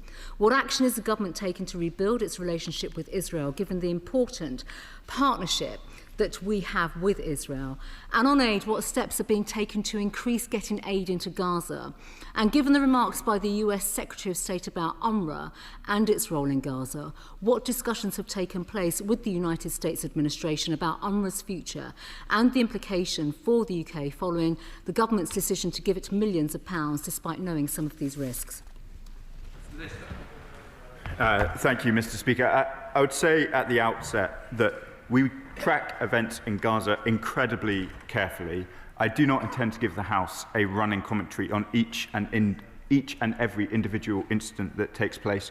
The situation remains very volatile and very messy. I hope not to disappoint honourable members if I avoid giving very specific answers on very specific incidents. There are structures now being put in place, including the CMCC, the Civilian Military Coordination Centre, which is playing a role in seeking to verify the facts on the ground where we can. That work obviously takes some time. The UK is making a contribution to it, but I won't wish to get ahead of that process from the dispatch box. What I will say is we have been absolutely clear on the threat that Hamas pose to Palestinians, to Israelis and to the wider world. That's why they're sanctioned as a terrorist organisation here. We are taking a range of measures with our partners to work through the very complicated but necessary steps, whether it's about transitional governance in Gaza, the security arrangements that need to follow, the international security force, and a whole range of other questions. I can assure the Shadow Foreign Secretary that we are deep in those discussions. We have been having them over the last few days, and we will have them in the region too. This is an incredibly complex piece of work, and we remain very focused on it. Mr. Speaker, just very quickly on aid, I would like to inform the House that there has been what appears to be quite a significant rate of aid going in particular through Kerem Shalom, which is very welcome, but the House will know of the centrality of the other crossings, particularly Rafah and the Allenby Bridge. They are not yet fully open. Aid cannot therefore flow in the volumes that we would wish to see them, and we continue to work with all our partners to try and see them reopened. Mr. Speaker, welcome the statement from my honourable friend. But let's say to him, though, it's fairly clear that the Israeli government only agreed to the peace deal because they felt they had to, not because they necessarily wanted to. And after all this time, we still haven't got aid flowing through into Gaza in the way we'd all want to see. So what further action can the government take to put pressure on the Israeli government to make sure that all the aid that's needed actually gets in and gets in quickly? Madam Deputy Speaker, it's a vital question from my honourable friend who follows these things closely. As I said in my last answer, to get to the volumes that we need, we are going to need both Rafah and the Allenby Bridge to be reopened. It is welcome that there does appear to be an increase of aid through Kerem Shalom, both UN aid and private trucks, and it is vital that the Palestinian private sector, particularly in Gaza, is able to get goods in, restart the market and enable people to go about their normal lives. We will, as you would expect, continue to work with all of our partners until we see the reopening of those crossings. Liberal Democrat spokesperson Callum Miller. Thank you, Madam Deputy Speaker. The ceasefire was a rare moment of hope despite the challenges ahead, and so we share the dismay that extremists on both sides continue to look for opportunities to restart the war. We feel the distress of hostage families being tortured by Hamas cruelty and the grief of those whose family members, women and children, die under IDF bombs.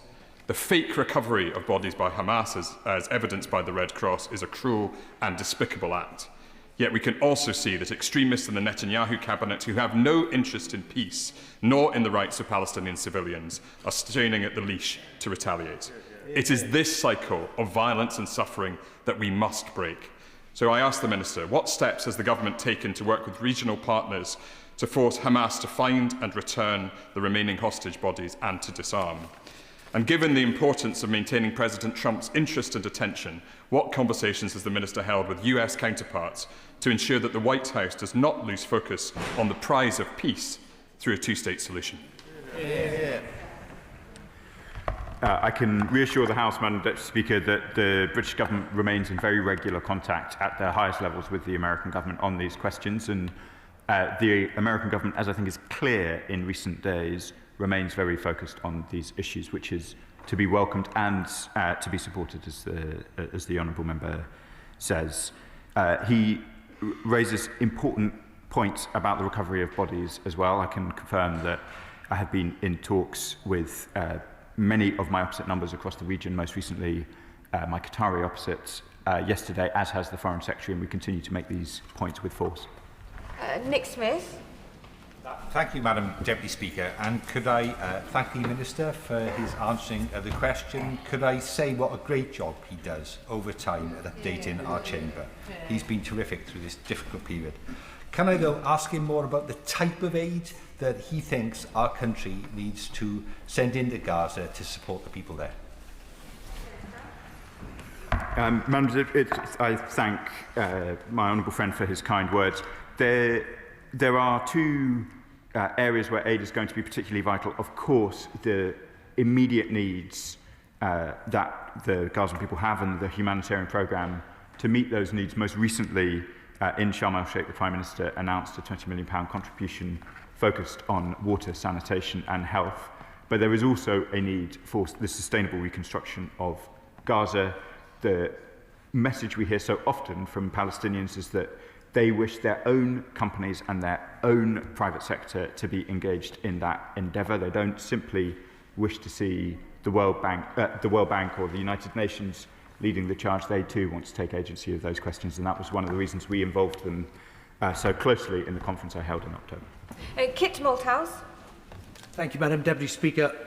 Once again, it is the children of Gaza who seem to be bearing the brunt of the violence, with reportedly 35 of them liquidated overnight in casual dropping of bombs in retaliation. Equally as shocking is to realise that there will be absolutely no accountability for these deaths whatsoever. Unlikely to be any investigation into the targeting or the intelligence that was used. No sense of any impunity or punishment for what is very obviously a significant crime. Allied to that, it's proven to be quite a handy distraction to the very significant violence and brutality that's taking place in the West Bank on a daily basis. So can I ask the Minister, please, given that we've now recognised Palestine as a sovereign nation, will there be any further measures to deter Israeli aggression on Palestinian soil? Minister. Madam Deputy Speaker, we've spoken on a number of occasions in this House about events in the West Bank, and we have announced 3 waves of sanctions, including at the most senior levels against the Israeli government. I want to reassure the House that we remain very much focused on settler violence. We are moving into the olive harvesting period, which, as the Honourable Member will know, is a period in which violence is often particularly high, and regrettably we are seeing similar trends this year, and I'll have more to say about that later in the day. In relation to his first point about individual incidents, I refer to my previous comments. It is really important at such a delicate moment for the ceasefire that we are as precise as possible, and that's why the CMCC is engaged in the way that it is. Hannah Baker. Thank you, Madam Deputy Speaker. The International Court of Justice has called on Israel to allow aid into Gaza, announced its occupation of the Palestinian territories as unlawful and demanded the removal of troops. Does the Minister understand that so as long as there are boots on the ground and that UK arms are still sold to Israel, that there will not be the peace that is needed for the Palestinians unless they are allowed to determine their fate and to be free from the violence that they are continuing to face? Minister. I think the honourable member refers to the ICJ advisory opinion in relation to the occupied Palestinian territory. There has also, as the House will be aware, been another advisory opinion from the ICJ more recently in relation to aid accessing Gaza. So, assuming it's in relation to the first of those, we have taken very significant decisions since that advisory opinion, not least the recognition of a Palestinian state. And I just want to clarify for the House once again that no British weaponry is used in either Gaza or the West Bank, apart from subject to those measures in relation to F-35s that we've previously discussed. Speaker, the Minister quite rightly said that Hamas must disarm and there can be no place for Hamas in the future of Gaza. And yet, the White House appears to be licensing Hamas to conduct internal security operations. What conversation is he having with his US counterparts to reconcile the UK position, which he clearly outlined, and that of the US? Minister. As the honourable member knows, disarmament is usually a process. It takes time, it requires great complexity and very serious technical work. We want to ensure that Gaza is free of Hamas, that they are disarmed. That will take time, and that is the work that both us and the Americans are engaged in. Noah Law. Thank you, Madam Deputy Speaker. Both in Gaza, where grassroots peace builders will face the immense task of reconciliation, and here at home, where debate has become dangerously polarised, the peace plan and a two-state solution remain the only credible path forward. And we must all be absolutely clear in condemning Hamas, who have no place in the future governance of a free Palestine, and the atrocities continuing to be committed by Prime Minister Netanyahu's far-right government. So, two wrongs, put simply, Madam Deputy Speaker, do not make a right. And I would urge the Minister to make a statement calling for unity at this fractious time. Minister. I thank my honourable friend for the question. There obviously have been innumerable wrongs in the region in recent months, and what is important is that we now continue the work, move forward with the ceasefire into phase 2 and see the wider peace plan fully implemented. Leila Moran. Thank you, Madam Deputy Speaker. Throughout this horrific 2 years, I have kept trying to make the case for the innocents, for the people who did not choose any of this, who are not responsible. It is completely unacceptable that Hamas has not released all of the bodies. And it is equally unacceptable that the Israeli authorities released 100 Palestinian bodies with just numbers. What is this government doing to help the Palestinian authorities identify all the bodies in both Israel and Palestine who have been returned, so that those families can grieve and the dead can get the dignity that they deserve? Minister. Madam Deputy Speaker, the honourable member speaks with personal experience, real force, and obviously a very long track record on these issues. My heart goes out to families on both sides. Mortuary processes are difficult in the best of times, and one can only imagine the agonies that they are facing. We're not aware of specific requests to us for support on mortuary services, but if there are some, I'm very happy to consider them. Imran Hussain.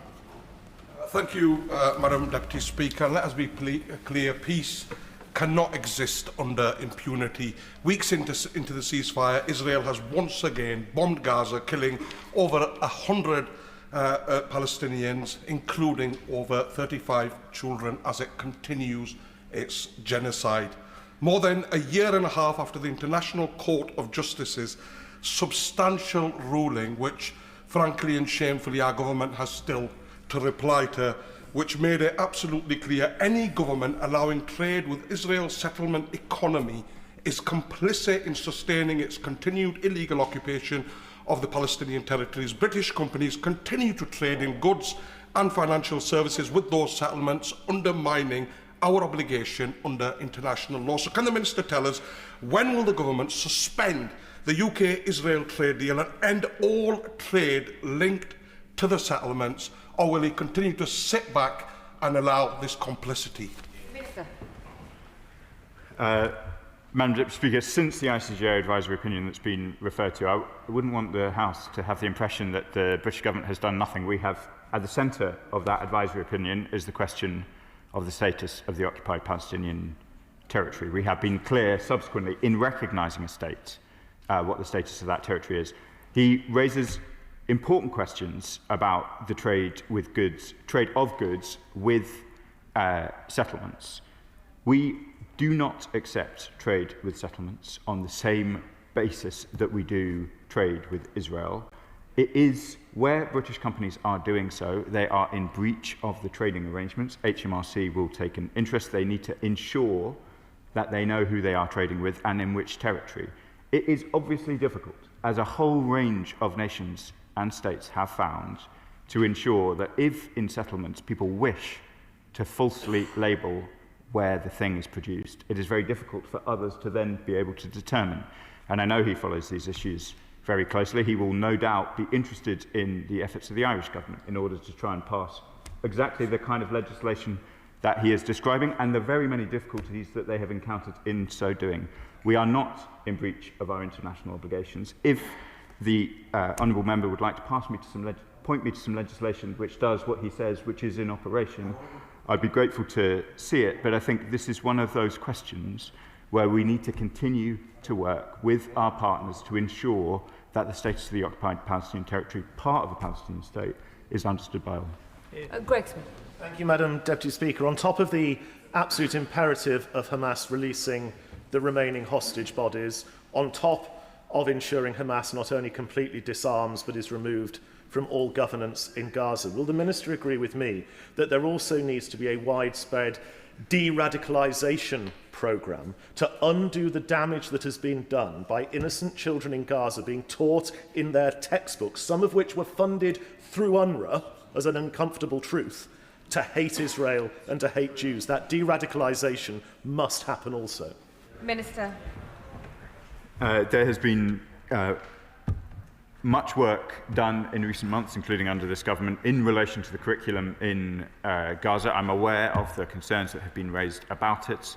The funding to UNRWA that we have provided, which the Shadow Foreign Secretary referred to, included specific provision for ensuring that all of the reforms identified in the Colonna report, including in relation to curriculums, were followed through, and we continue to engage with UNRWA on those questions. Lizzie Collins.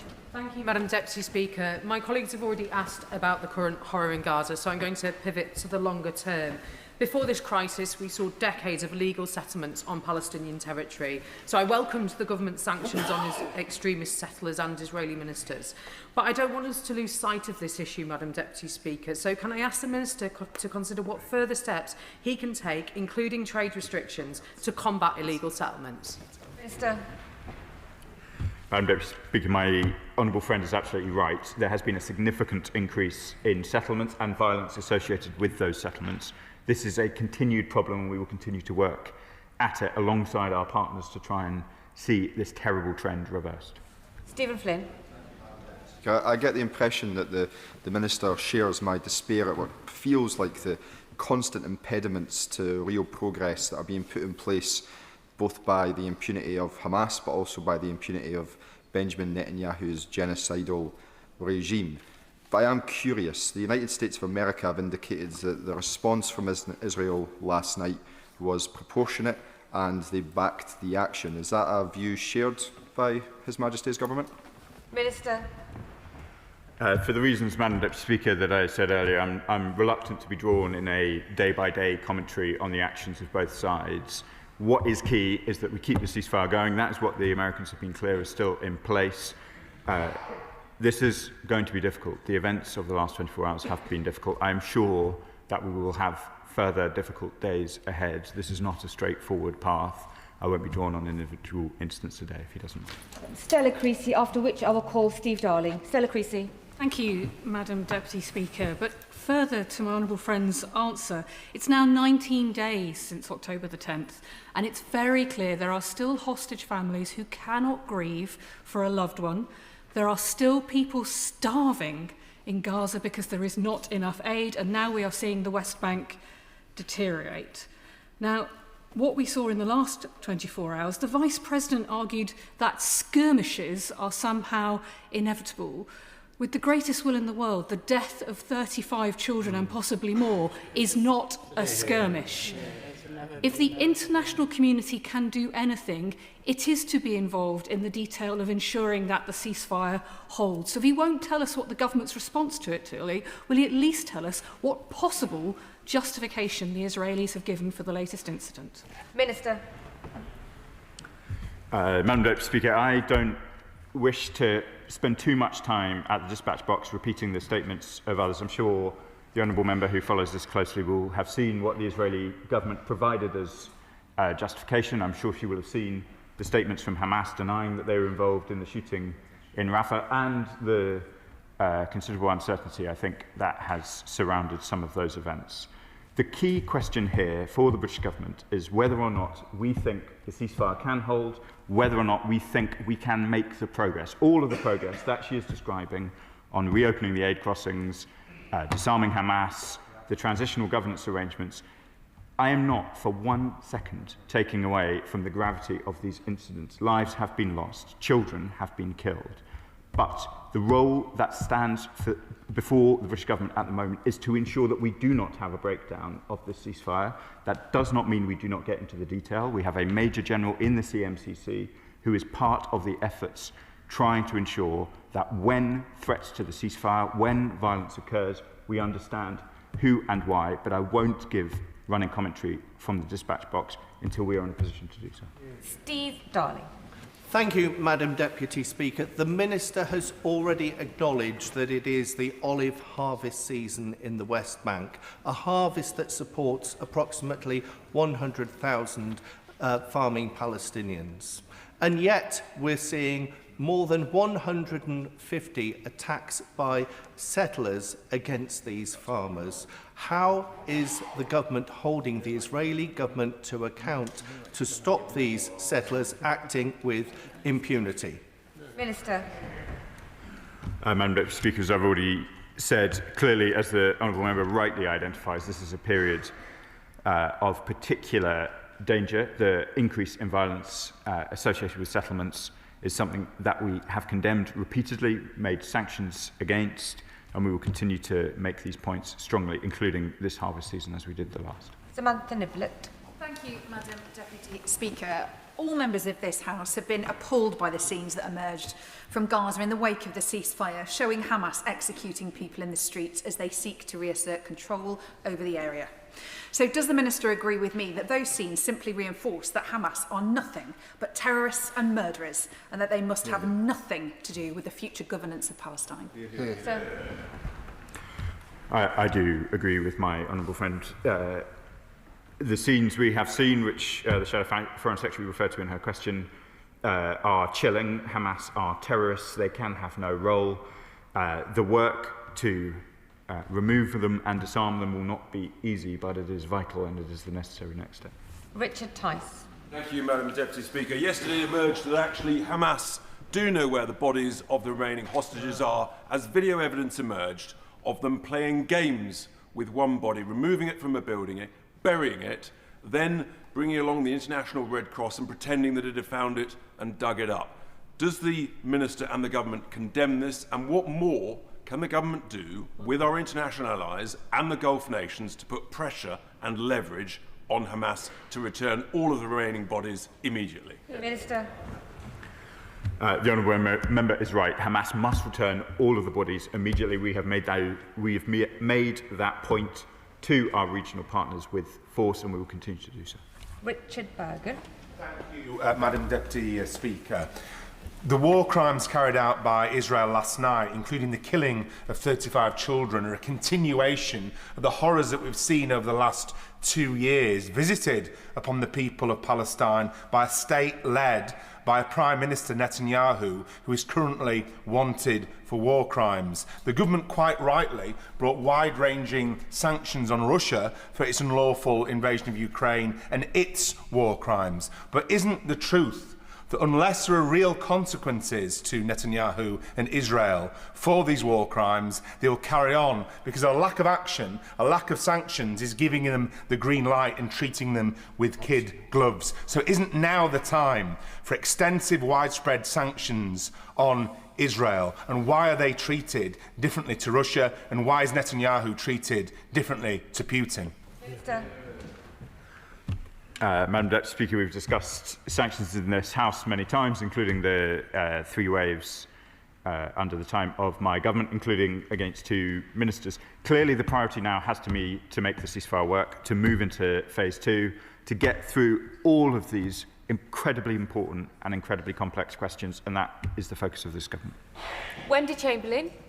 You should be able to, because over the past decade there's been a stark absence of diplomatic efforts to address the core issues of the conflict and the continued advocacy for a 2-state solution, and civil society organisations have played a vital role during this time entering that chasm. Will the Minister outline how is providing help to these organisations, and will it, for example, be through the recently announced International Fund for Israeli-Palestinian Peace? Minister. I thank the honourable member for the questions. We remain focused on supporting a whole range of civil society. She will be aware of some of the proposals in the Knesset which we have opposed and which I referred to in my opening remarks. We will continue to conduct that work, and we'll have more to say about the fund she refers to in the coming days and weeks. Dame Chi Anwara. Thank you, Madam Deputy Speaker. The ceasefire has been one of the few positive achievements in what has been an unending tale of misery, violence and horrific suffering. And all those involved in achieving that ceasefire deserve the gratitude and the recognition that has been received. But now, as Israel continues to kill Gazan children and Hamas refuses to disarm, could the Minister reassure us that everyone involved in achieving the ceasefire in the US, the UK and in the Middle East is equally concentrated and focused on keeping the peace and making the ceasefire work as the beginning of a peace process, and further that given our recognition of the Palestine, that the Palestinian voice will be heard from?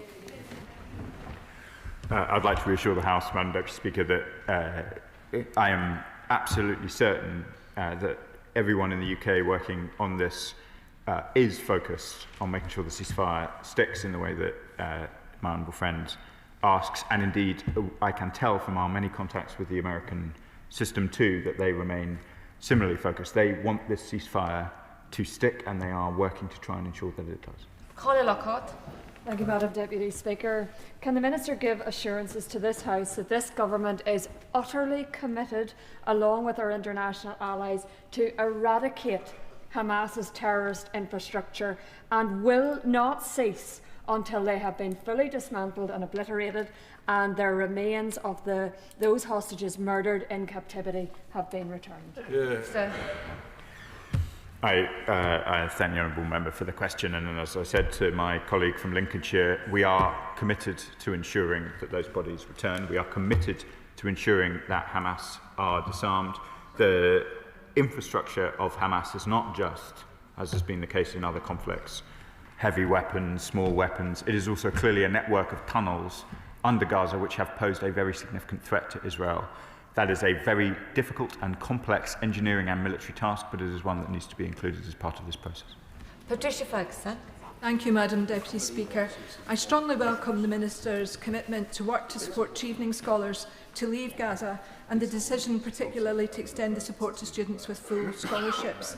Can the Minister update the House on the latest steps the Government has taken to support Gazan students who wish to study in the UK, particularly those like the ones I'm aware of and that I've been arguing about, who have dependents who they understandably do not wish to leave in Gaza? Madam Deputy Speaker, if you'll permit me, I might just say a little bit about the wider evacuation operations. They have continued, including on Monday and Tuesday of this week, when both students, as my honourable friend has been so doughty in pursuing, but also those children who are highly medically vulnerable and who can benefit from UK support.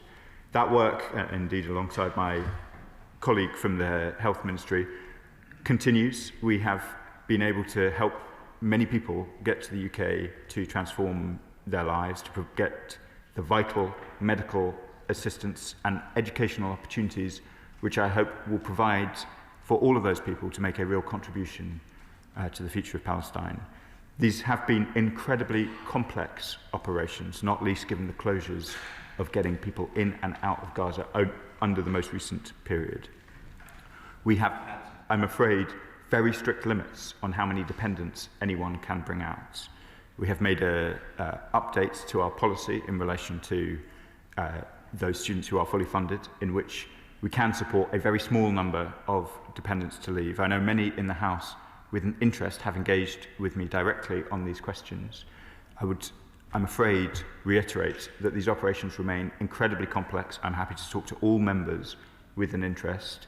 There is neither infinite capacity in the UK to support, nor is there, even with our partners, unlimited capacity to get people out. So we have made an announcement, and I pay tribute to the work of my honourable friend and many others across this House on those questions, but I'd wish to keep people's expectations suitably focused on the very many constraints that remain on these operations. Monica Harding. Madam Deputy Speaker, renewed violence in Gaza continues against a backdrop of unimaginable human suffering. Millions remain in desperate need of food, water and medical supplies, yet aid convoys continue to face unacceptable obstacles. The UN reported yesterday that many of the 177 aid trucks that entered Karim Shalom were limited by congestion on coastal roads, in part because of the damage to that aid route. This means that they were forced to limit their supply of aid far below of what was agreed. And yet, aid routes are not fully open. Gazans cannot wait any longer. Aid restrictions should never have been there in the first place.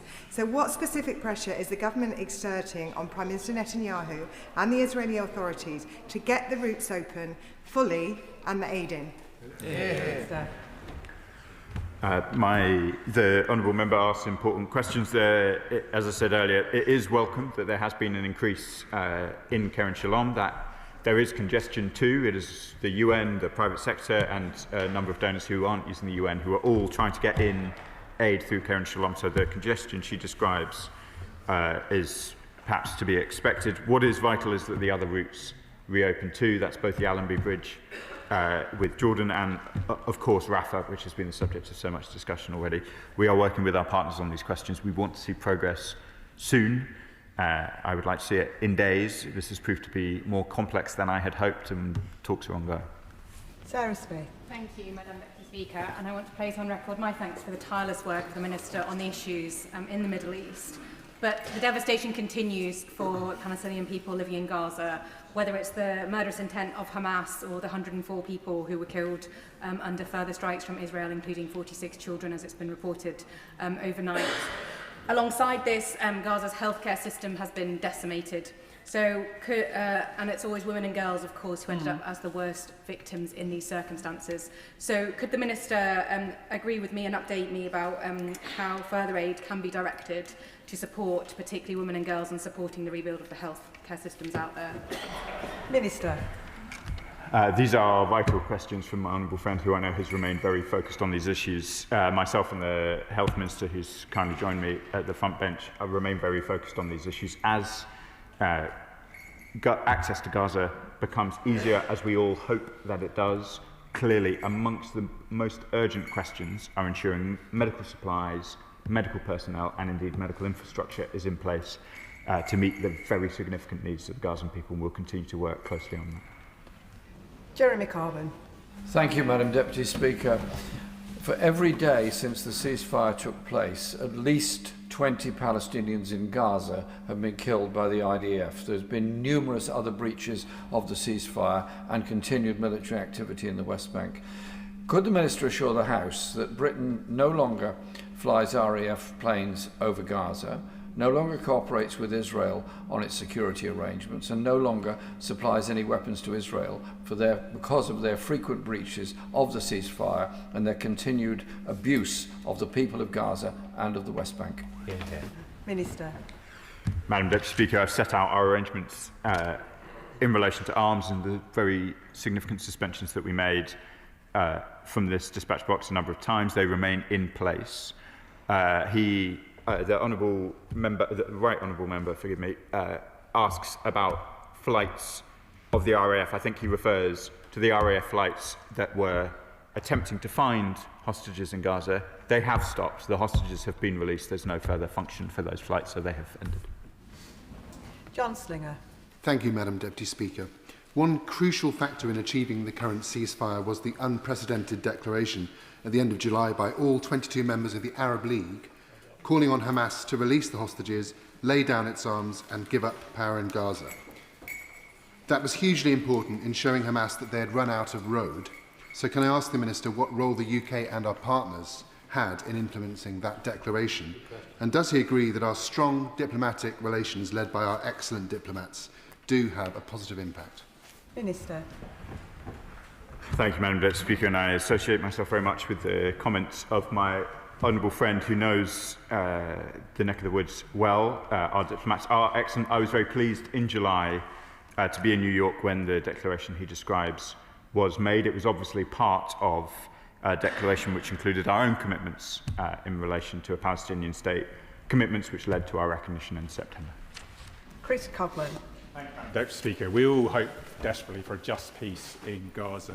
I served alongside the Minister as diplomat in the Middle East and as a soldier. Given that, I particularly welcome the proposed international security force, but it is essential in my view that such a force includes troops from Arab countries, possibly Western countries too, to reassure the Israelis, and crucially is there for long-term and ready to take casualties. So can the Minister update the House on what progress, composition and the mandate of the potential force would be? Minister. My gallant friend, I think, I'm sure Madam Deputy Speaker will correct me if I've got that wrong, is right to focus on some of these very practical questions. He, like I, served in countries where peacekeeping forces were unable to keep the peace and were unwilling to take casualties and unable, therefore, to fulfil their mandate. These are all some of the most central and most delicate questions around the ISF. I hope he'll forgive me if I won't give him a detailed commentary at this time, but I expect to return to this House to provide more detail when I'm able. Baran Moon. Deputy Speaker, there have been recent reports, press reports, that the Israeli government has been arming factions within Gaza in order to destabilise Hamas. Can the Minister comment on any of these reports, and what is the British government's position on this? Minister.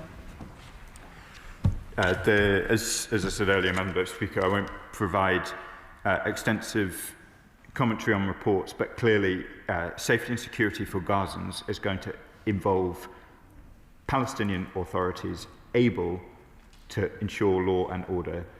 Those who have been living in Gaza have suffered terribly. There has been widespread looting, widespread violence. Who those factions and criminals are and who is supporting them will, I'm sure, be a question over which many will pore. The key thing now is that security needs to return to Gaza, that security cannot be provided by the masked Hamas gunmen that the Shadow Foreign Secretary rightly referred to at the outset, and so that work continues.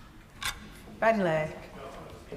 The Minister has rightly emphasised the importance of securing swift and urgent supply of aid to all those in need in Gaza, but has also mentioned that some of the crossings remain disrupted or indeed fully closed. Can I ask him what reasons have been given for the continued delay in reopening all of the crossings? Minister. Madam Deputy Speaker, there has been, I think, some public reporting of the Israeli concerns about the Allenby Bridge, particularly after violence there. Rafah has been a subject which we've discussed many times in this House.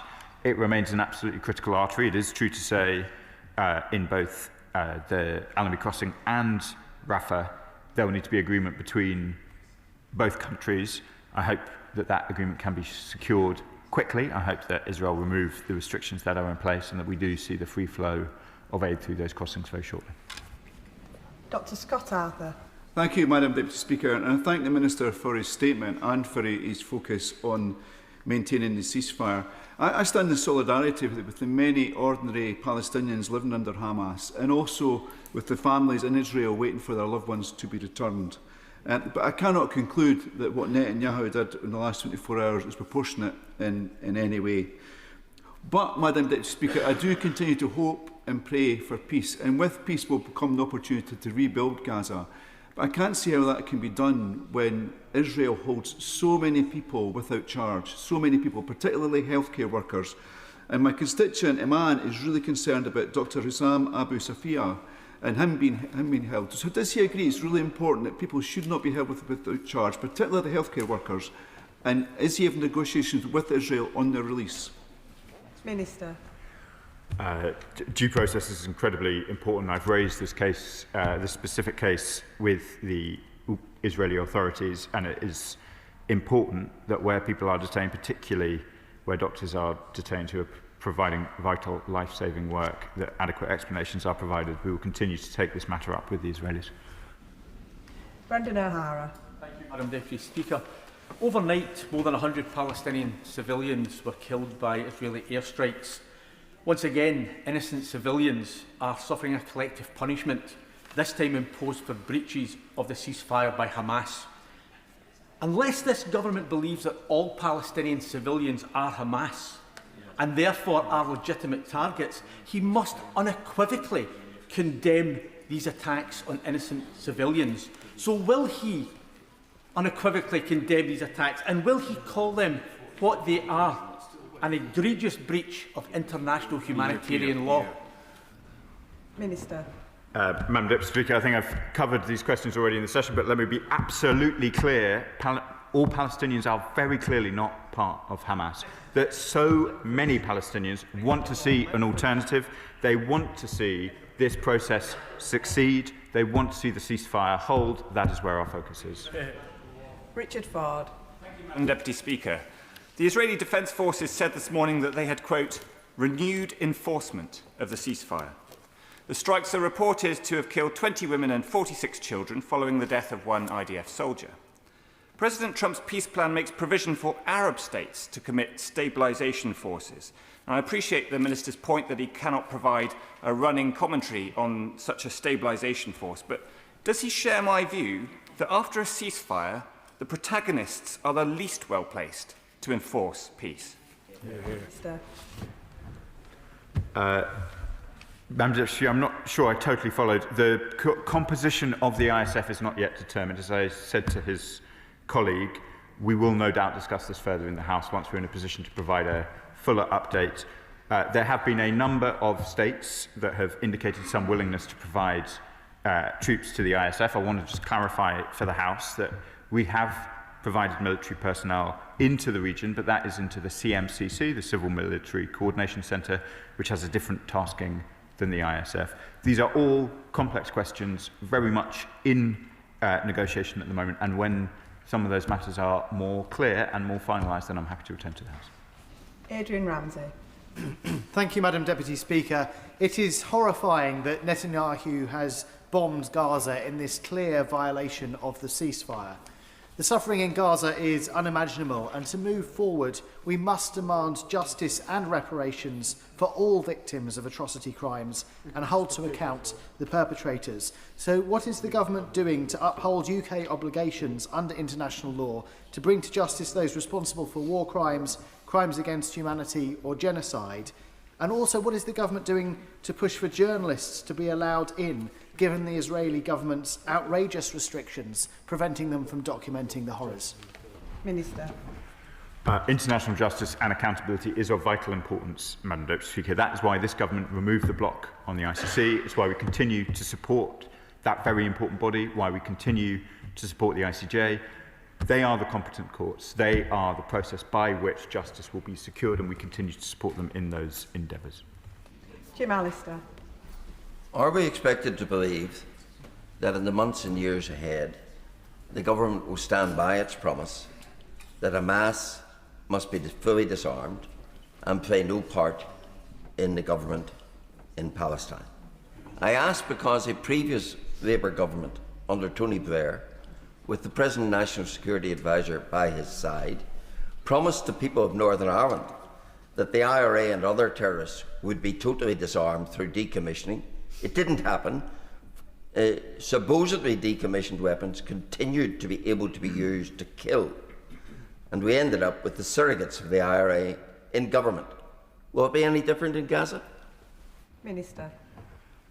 One thing, Madam Deputy Speaker, I have learnt so far as a politician is not to make comparisons between the Middle East and practically anywhere else, and certainly not the Northern Ireland. So I'll allow the Northern Ireland Secretary of State to answer his particular questions about the current arrangements. Clearly, peace is possible. We've demonstrated it here, we've demonstrated it in many other places. That has to be the work of the government, and that's what we're focused on. Shakat Adam. Thank you, Madam Deputy Speaker. Like previous announcements on ceasefire, it appears this one is going in the same vein. Primarily, one side, the Palestinians seize, whilst the other, Israelis, continue to fire. 20 Palestinians have been killed every single day since this so-called last ceasefire. Last night being the most violent, with over 104 Palestinians killed, including a targeting of a cancer patient camp. We all appreciate the Minister coming in week out to answer these questions. I certainly do.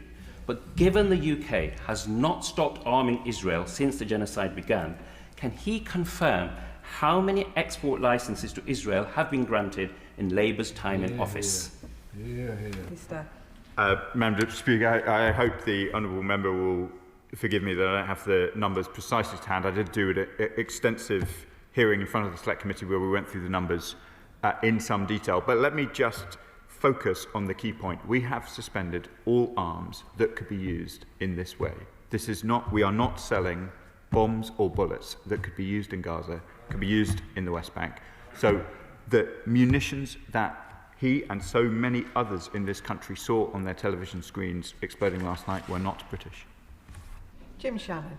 Thank you, Madam Deputy Speaker. Can I thank the Minister very much for his answers, for his tone and indeed for his well-chosen words. We do appreciate that. The moment reports of shots fired at Israeli soldiers in Rafah were reported, IDF soldier murdered, my heart sank, as indeed many others probably did as well, because I knew that tenuous peace had been broken by Hamas. So does the Minister accept that the retaliation is inevitable? And what role can government play along with our allies to rebuild the fragile peace process, disarm Hamas, remove their weapons, destroy them, and then real peace, lasting peace, can actually happen? Minister. Madam Deputy, I thank the honourable member for his important question and, as ever, courteous tone. The work is important. The threats to the ceasefire are many and varied. We will continue to work with our partners in exactly the way he describes. And that concludes the urgent question. I'll just give the front benches a few moments to change over.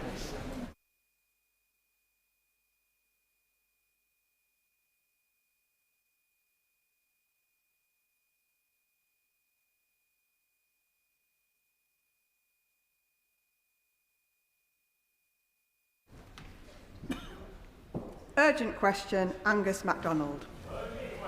Thank you, Madam Deputy Speaker, and thank you for allowing me to put forward this urgent question.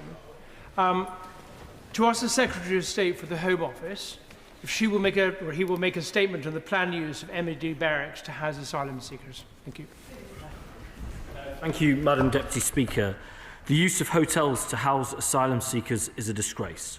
As members on all sides will know, it's a practice that became widespread long before this government entered office, and it is one of the clearest indicators of the shambles that we inherited last summer. People across the country are frustrated, if not furious, and we wholeheartedly agree. And that is why, since the general election, we've been working to address the chronic issues that have been allowed to build up in the asylum system over several years. At peak under the previous government, there were 400 hotels in use. Now this number is around 200, and this reduction has been achieved despite what the Home Affairs Select Committee has called a dramatic increase in demand. Under this government, decisions on asylum applications are up, as are asylum-related returns. Meanwhile, system costs are down. However, as my right honourable friend, the Home Secretary, has made clear, we must go further and faster.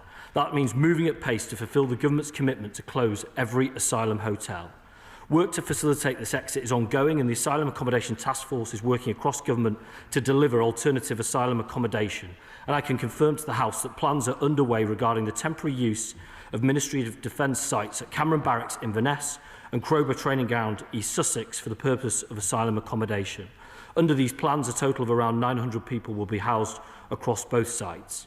These two sites are among a number of options being looked at as we seek to alleviate the pressure on the system and to drive down hotel use. And while this is a complex and fast-moving operating environment, there is a strong understanding within the Home Office about the importance of local engagement. My officials have been engaging directly and regularly in advance of this with the Scottish Government, with the relevant councils and with local service providers, and will continue to do so. Whatever decisions are made regarding specific locations, we are clear that the impact on communities must be minimised.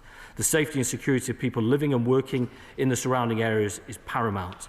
Madam Deputy Speaker, a crisis of the scale we were left with was always going to take time to correct, but we know the British people are impatient for change, as are we, and this government will do whatever it takes to end hotel use, fix the broken asylum system and secure our borders.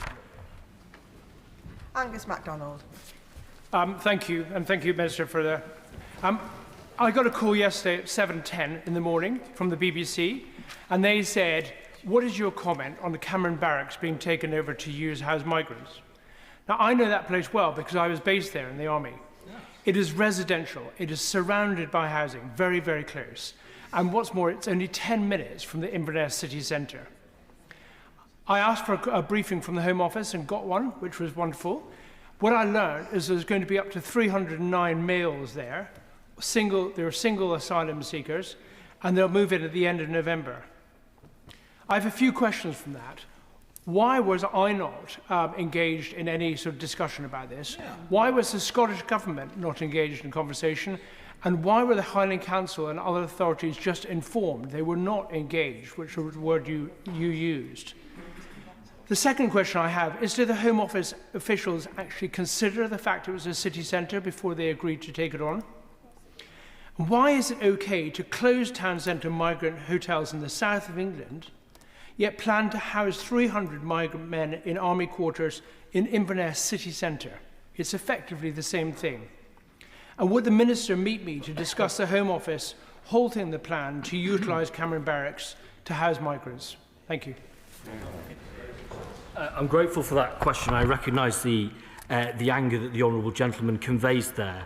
I am sorry that he heard in the way that he did. I, of course, will have that meeting with him. It can be difficult to sequence this correctly. We live, as all colleagues know, in an age of mis and disinformation, and trying to sequence who hears what and when is or can be sticky. But nevertheless, he should not have heard in the way that he did. And similarly, I would recognise, because of course you can't take part in these proceedings, the Right Honourable Member for Sussex Weald, whose duties as Deputy Speaker preclude her, but also the same is true for her. And I would recognise the strength of feeling that she has conveyed to me in no uncertain terms about her views and the views of her constituents and their opposition. And I will continue to engage with him. I will continue to engage with her, and I would encourage her local authority to also do so. I recognise the strength of feeling. On his other questions, of course that consideration has been made. We're looking at all sites in that regard, be they a hotel, be they dispersed accommodation. Always the local context is considered. I would gently say that, of course, both sites have been used recently for the Afghan resettlement scheme. So there is a clear understanding across government of the capabilities of those sites and, of course, their locations as well. But I want to be very clear what's at stake here, because the honourable gentleman talks about closures of hotels. Now, we know that hotels are an exceptionally challenging issue in this country. Too many people come to this country being sold a dream that they will be housed in a hotel and they'll be able to work illegally in our economy. Today, we have announced that we've had our best ever year for illegal work raids, with 1,000 people deported as a result. But we have to break the model that says you'll get to live in a hotel and work illegally, and this is a really important part of that. Shadow Minister. Thank you, Madam Deputy Speaker. Since this government came to office, the illegal immigration crisis has gotten seriously worse on every front. The number of people arriving in the country illegally is up. Not just a little bit. Arrivals are up more than 50% when compared to the same period before the election.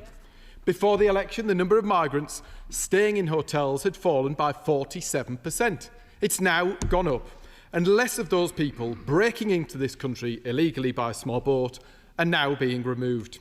We're now in a position where the government is putting forward a proposal which, when in opposition, they described as an admission of failure. A Defence Minister is unable to say whether the plan will save us money or cost us more.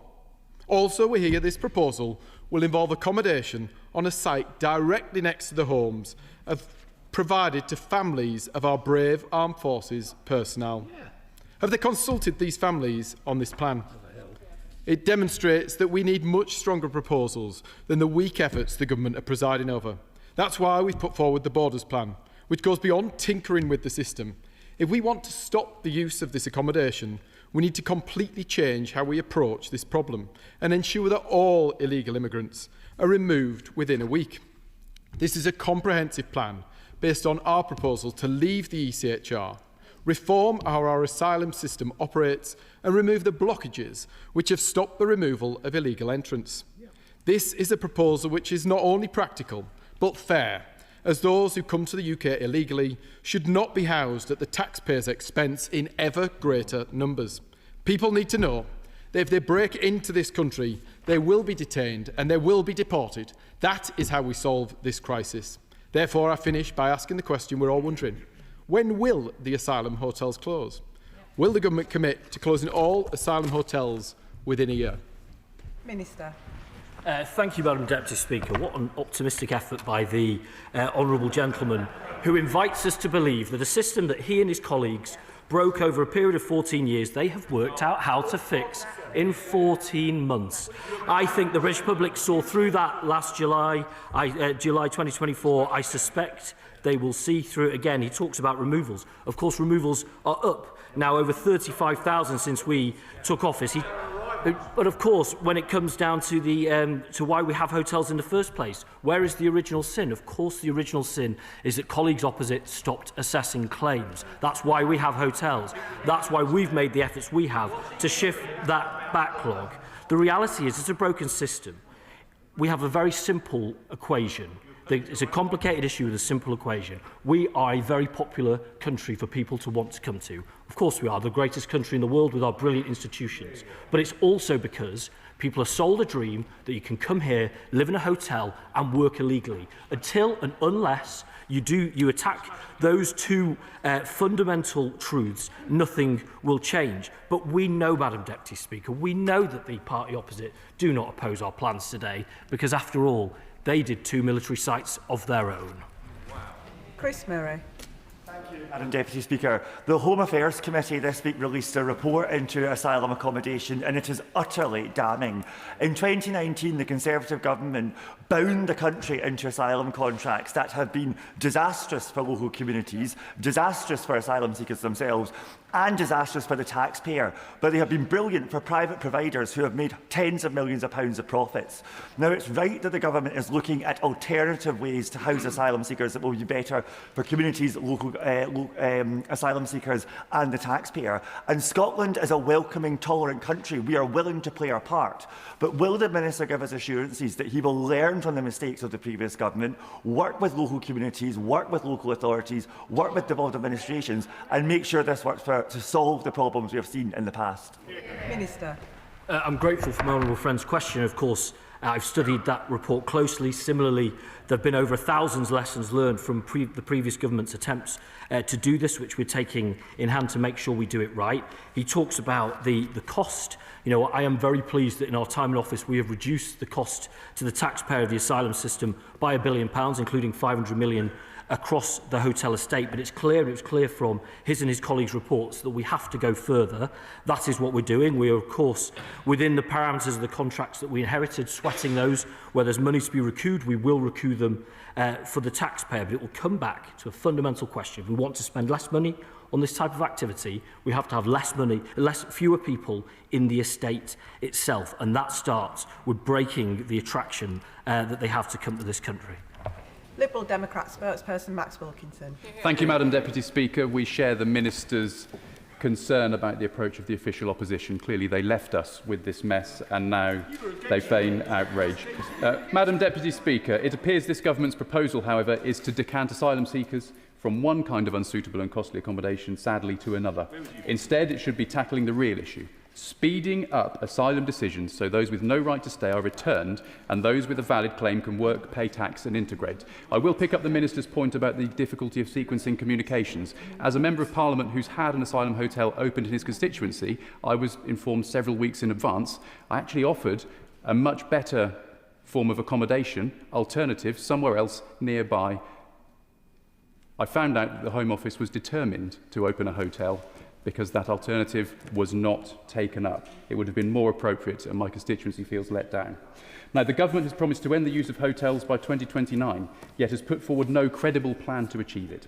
The Lib Dems have set out a plan for ending hotel use in just 6 months by declaring a national emergency and setting up Nightingale processing centres to bring down the backlog. So will the Home Secretary match the Lib Dem plan by declaring that national emergency today?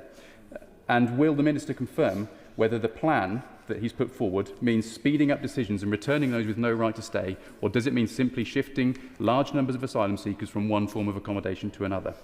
Will the Minister share what assessment has been made for the relative merits of army barracks in or next to urban areas as opposed to those in rural areas? Hear, hear. And finally, will the Minister concede that cutting overseas development spending will drive more people away from conflict zones to seek safety in Europe and onward onto boats unsafely in the English Channel? Minister.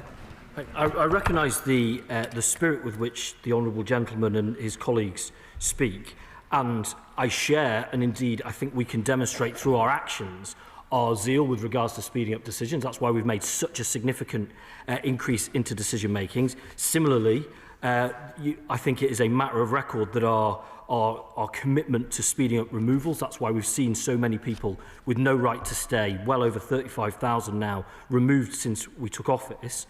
What I gently say to him is that in doing that, you still have a situation where there is a significant cohort of people, as we deal with the backlog left by colleagues opposite, that need to be housed and accommodated while their claims are processed. Similarly, there is an attraction. We see that, of course, in the numbers who seek to cross the channel to come here. And until and unless you address that element, that alone, the suggestions from the honourable gentleman alone will not make that deterrent. What we offer today is a significant and real deterrent to break that pull factor. And on the point on overseas development, of course, the honourable gentleman will know the commitment made by the Prime Minister. We want to return that to 0.7% as soon as we can because it makes a huge impact across the world and we want to continue to do that. Dame Chianwara. Thank you, Madam Deputy Speaker. I have visited the hotel in Newcastle where up to 400 asylum seekers are living. I have listened to local community concerns. I've spoken to the asylum seekers. I have spoken to the hotel owners, the programme managers, the police and local stakeholders. And it is absolutely clear that the policy of housing asylum seekers in hotel accommodation instituted by the last government is absolutely failing everybody concerned, except for possibly the private providers profiting from the contracts. Newcastle City Council is in discussions with the Home Office about alternative models for accommodation which better meet the needs of the city and also of asylum seekers. Could the Minister tell us how those discussions are going and when we can expect to see progress? Minister. I'm grateful for that question. My honourable friend will know that in the spending review, £500 million was set aside for working with local government to identify those exact sites that she's talking about to bring them forward for use. In the spirit of what the honourable member for Cheltenham said, and in fact in the spirit of what all of the colleagues have said in terms of early engagement, they may well be better ways to build public confidence in terms of what's being provided and that they are in the right locations with the right support. So those conversations with the City of Newcastle are ongoing, and we will be working very hard to try to bring them to a satisfactory conclusion. Kieran Mullen. Thank you. And can I begin by making crystal clear that the member for Sussex Weald, Madam Deputy Speaker, is doing everything she possibly can to object to proposals to house illegal migrants at the Crowborough training camp in her constituency and just over the border for mine. This site is not suitable. It was previously considered by the Home Office and rejected, but it seems we now have a council that's willing to roll over for the purposes of ideological reasons to the suggestion that it's used in the end. Councils can object to these proposals. So can I ask the Minister what objections the Green and Liberal Democrat-led Wealdon Council made to these proposals for making use of the Crowborough training camp but housing hundreds of asylum seekers? Minister. I'm grateful for that question. As I've set out, we've had significant discussions with local authorities.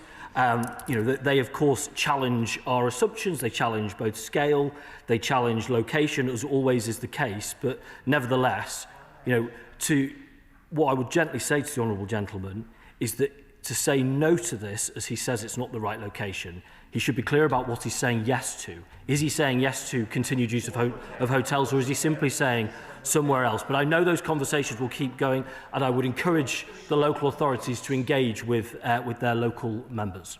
Nick Smith. Thank you, Madam Deputy Speaker.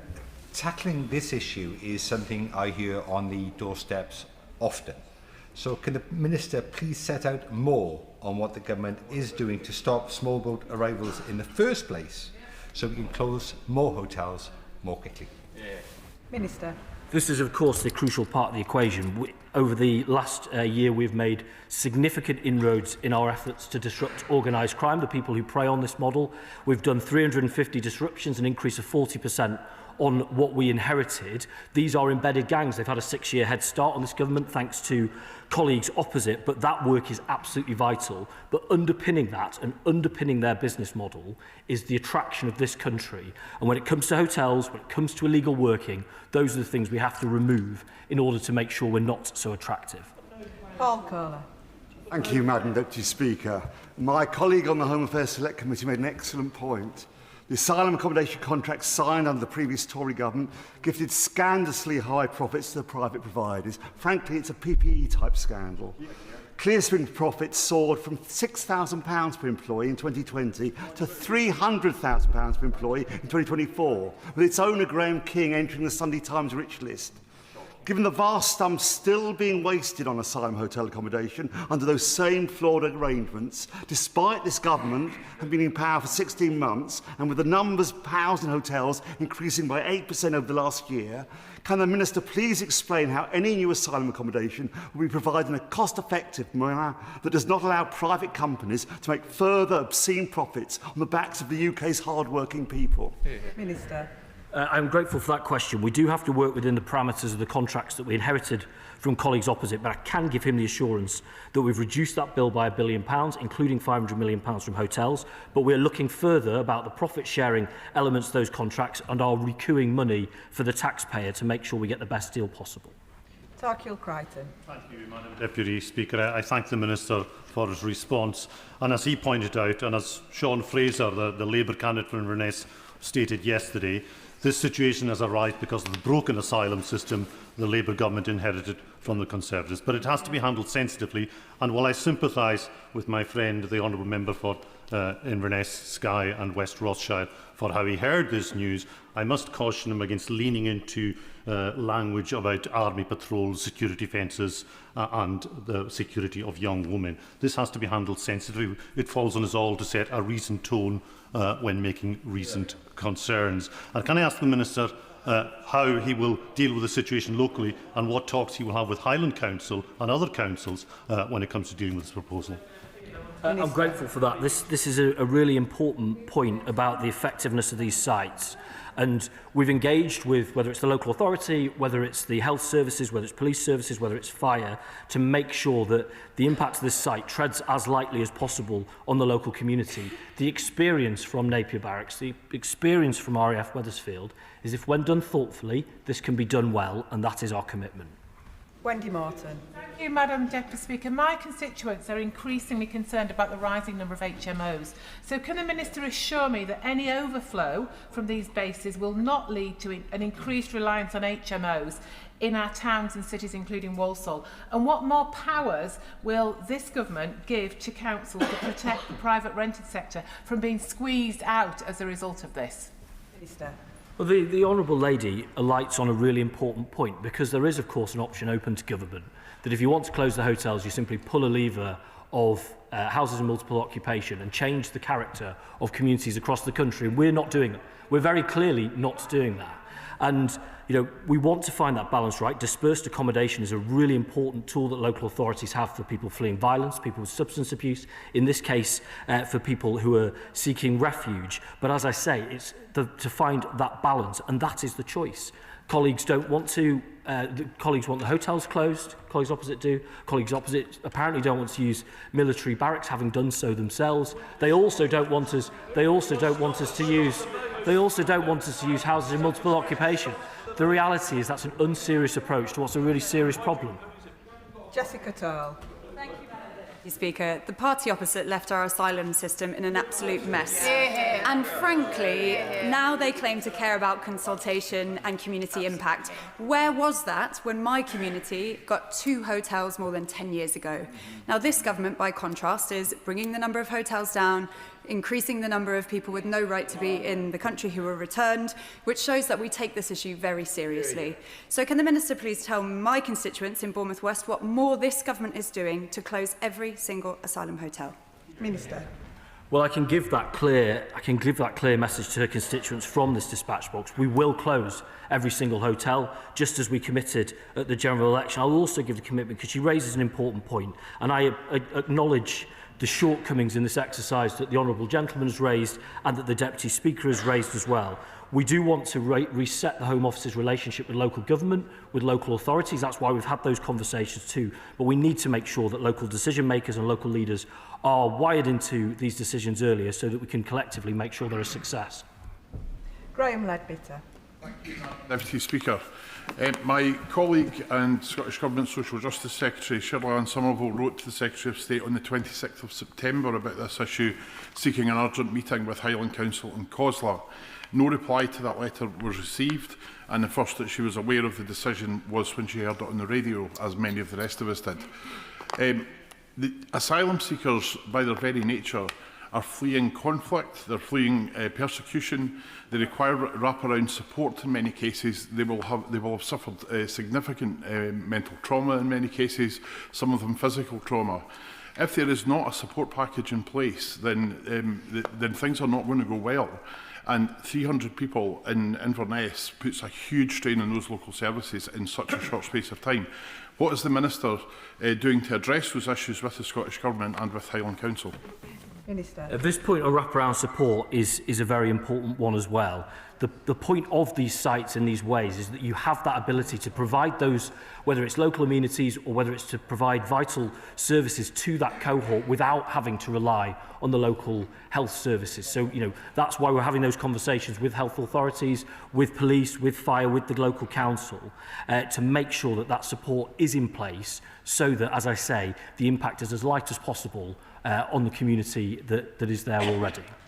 Ewan Steinbank. Deputy Speaker, I welcome the urgency ministers are showing to end Tory-created asylum hotel use, which does not work for those fleeing persecution or local communities such as Falkirk, also bringing down the cost of the asylum system and increasing processing rapidly.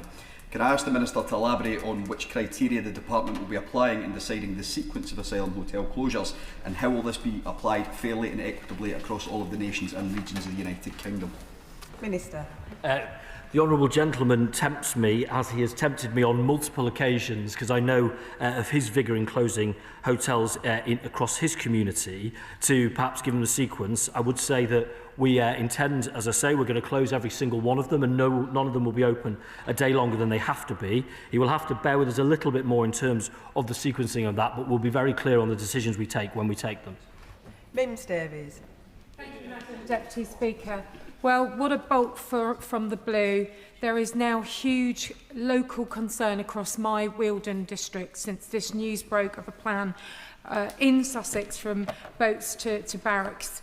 The council leadership urgently needs to speak to local MPs and many other councillors to assuage deep concerns about hundreds of asylum seekers now coming to a very rural area part of Sussex, Does this simply mean, Minister, that the Copthorne Hotel people living there will move to the barracks? And can the Minister kindly try and work with Wealdon District Council leadership to hold public meetings locally to properly address the significant issues and discussions that have been had, what's going on around the planning process and the community and police support? Many people need to understand this with the unexpected choice of such a countryside location. Thank you. Minister. The honourable member raises a number of very important questions. We, of course, want to work with the local authorities to make sure the public get the information, the reassurance that they need. There's always, as I say, a lot of mis and disinformation. I can make that commitment to her. She has heard what I've said about the timeliness of engagement with colleagues, and I reiterate my sadness on that, and we will do better with her and her colleagues to get them the answers they need to be the leaders in the community that they are.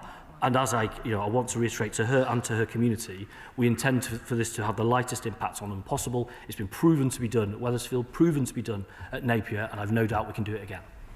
Samantha Niblett. Thank you, Madam Deputy Speaker.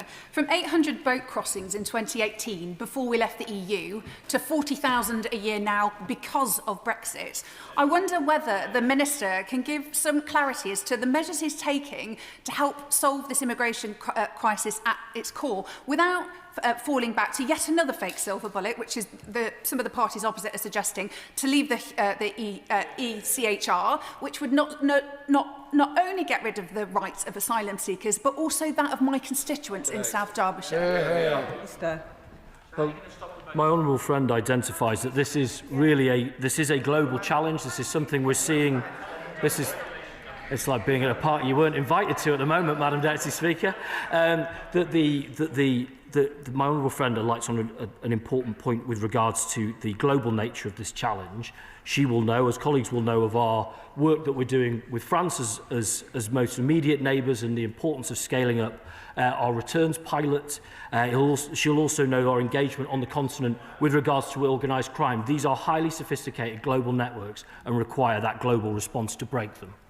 Dr Andrew Morrison. Madam Deputy Speaker, would the Minister ensure in future that right honourable and honourable members are given some notice of the government's plans in relation to MOD accommodation, and ensure that the gross discourtesy that has been visited on the honourable member in this particular case is not repeated, and communities may even be able to suggest to ministers, to government, alternatives where alternatives exist. And with respect to the pull factors that he rightly alluded to, will he ensure that accommodation that is offered up by the MOD is at the more austere end of the spectrum?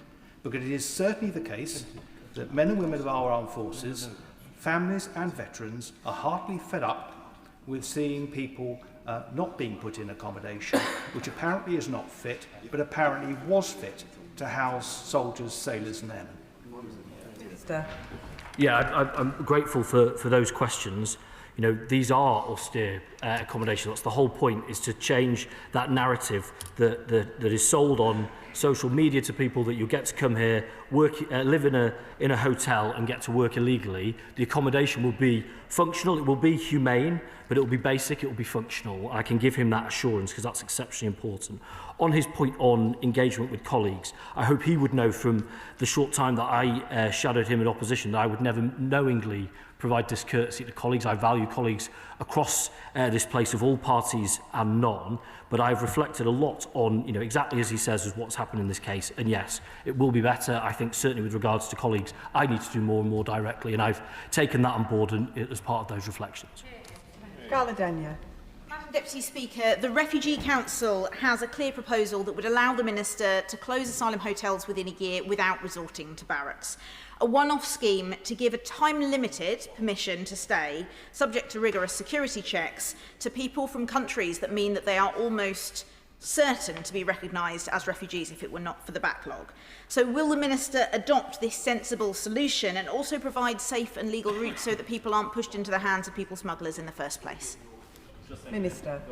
The Honourable Lady mentions an important proposal, and it is a reasonable thing to say. We're talking about capacity in the system. One way to resolve that is to, of course, let significant numbers through that system without their claims being processed in the normal way. I can't support that. As she's heard me say on a number of occasions, at the root of this is not just the strong day-to-day administrative running of the system. The reality is we've managed to really improve the performance of it and reduce cost. But that alone won't stop what is happening, which is that really, really significant pull factor to this country. And I believe that doing what she suggests there would merely turbocharge that, and I can't support that. Nick Timothy. Madam Deputy Speaker, the Minister's given us the usual government lines on returns under this government, when the majority of them are obviously voluntary returns. And actually, when it comes to enforced returns, the numbers are lower than 9 of the 14 years of Conservative government and 15% lower than the Tory average. I want to raise the case of Hadush Kabatu. The Home Secretary said she'd, quote, pulled every lever to deport him, but when it emerged he was paid £500 after threatening to disrupt his departure, we were told that it was actually an operational decision to do that. So can the Minister confirm Kabatu withdrew his asylum claim and forfeited appeal rights, and admit that we won't be able to deport foreign nationals in foreign criminals in sufficient numbers unless we cut off the endless routes for human rights claims and legal appeals? Minister. Well, I could say to the honourable gentleman that numbers are up. It's more than 10% in terms of returns under this government. I think the British public care about that, and I make no apologies for doing that in the quickest, cheapest and most expeditious way, as in many cases is what we pursue. He makes a very important point about Hadush Kabatu, a convicted sex offender who had no place on our streets, no place in our country.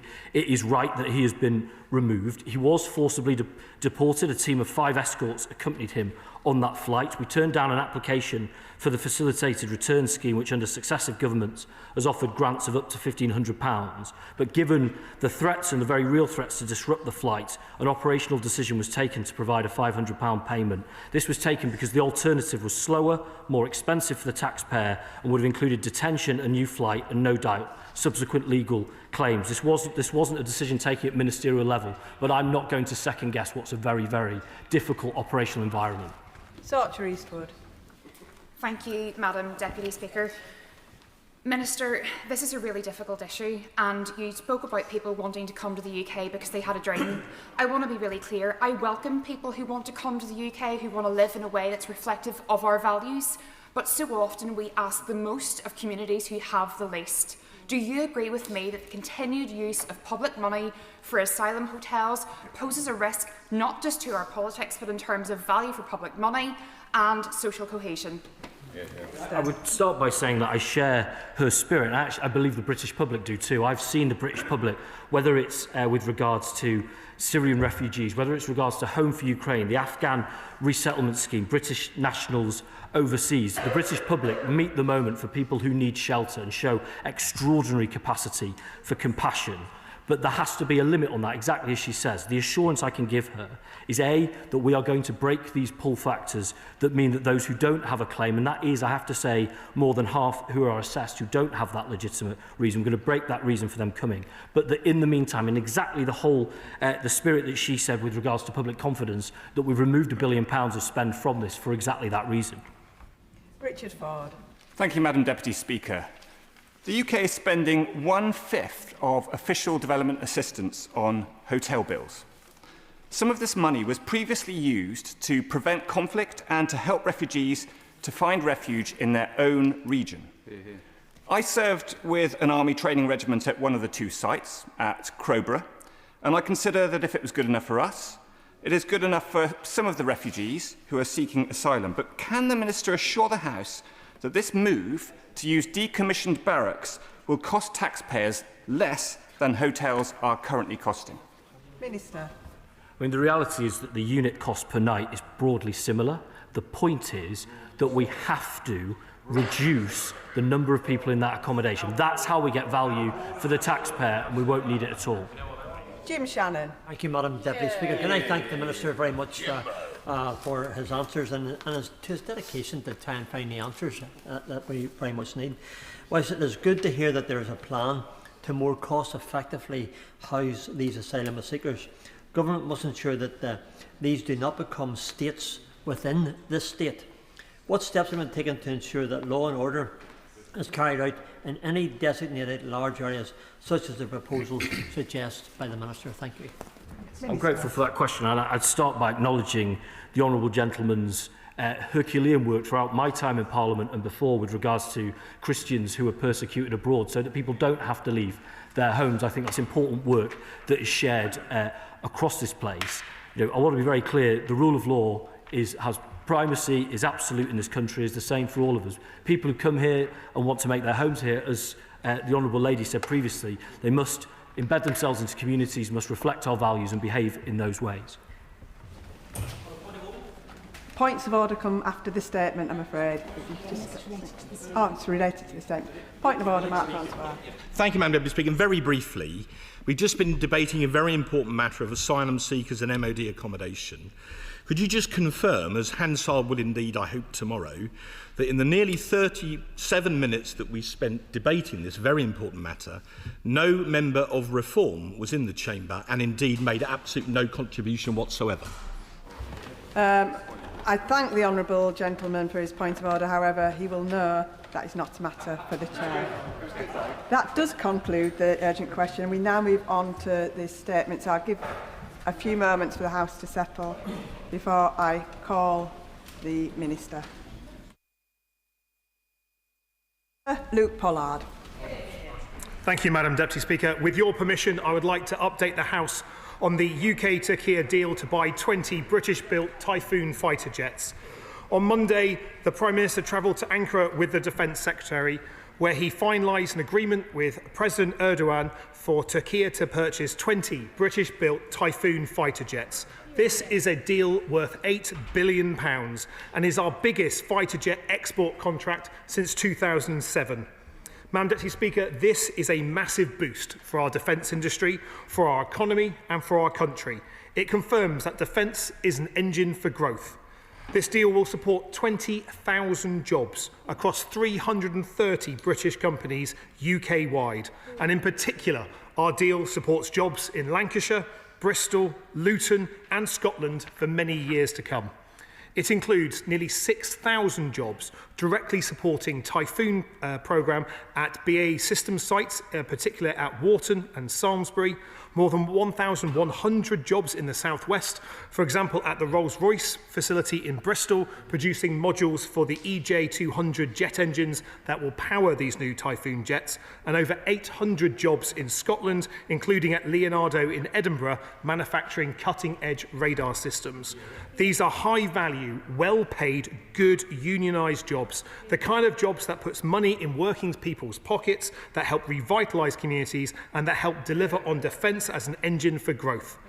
This deal also preserves our sovereign skills, which underpin our national security and prosperity, so they can be handed down to new generations. But, Madam Deputy Speaker, this deal goes far beyond the procurement of Typhoon jets alone. It represents the leading edge of our enhanced strategic partnership between the UK and Turkey.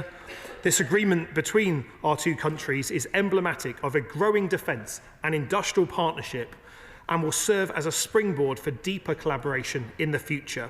Turkey is a key NATO ally in a strategically critical part of the world and the gatekeeper to the Black Sea.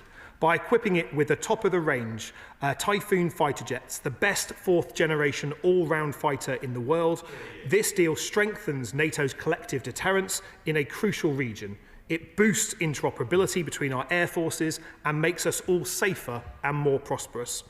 This deal comes weeks after Norway chose the UK to supply it with at least 5 Type 26 frigates in a £10 billion deal, the biggest ever warship export deal by value in our history. That contract alone secured 4,000 jobs, including more than 2,000 in Scotland, and supports over 400 British companies right across our supply chain. Both deals, worth a combined £18 billion, are proof positive that other countries want to invest in Britain by allies choosing our capabilities. That directly leads to greater interoperability and invests back into our technology to achieve war-fighting readiness. And there are clear evidence that this government's defence industrial strategy is delivering. Because here's what we're doing differently. This government is going further and faster to back British industry, British jobs and British innovation. We're working more closely with our allies around the world to strengthen our collective security.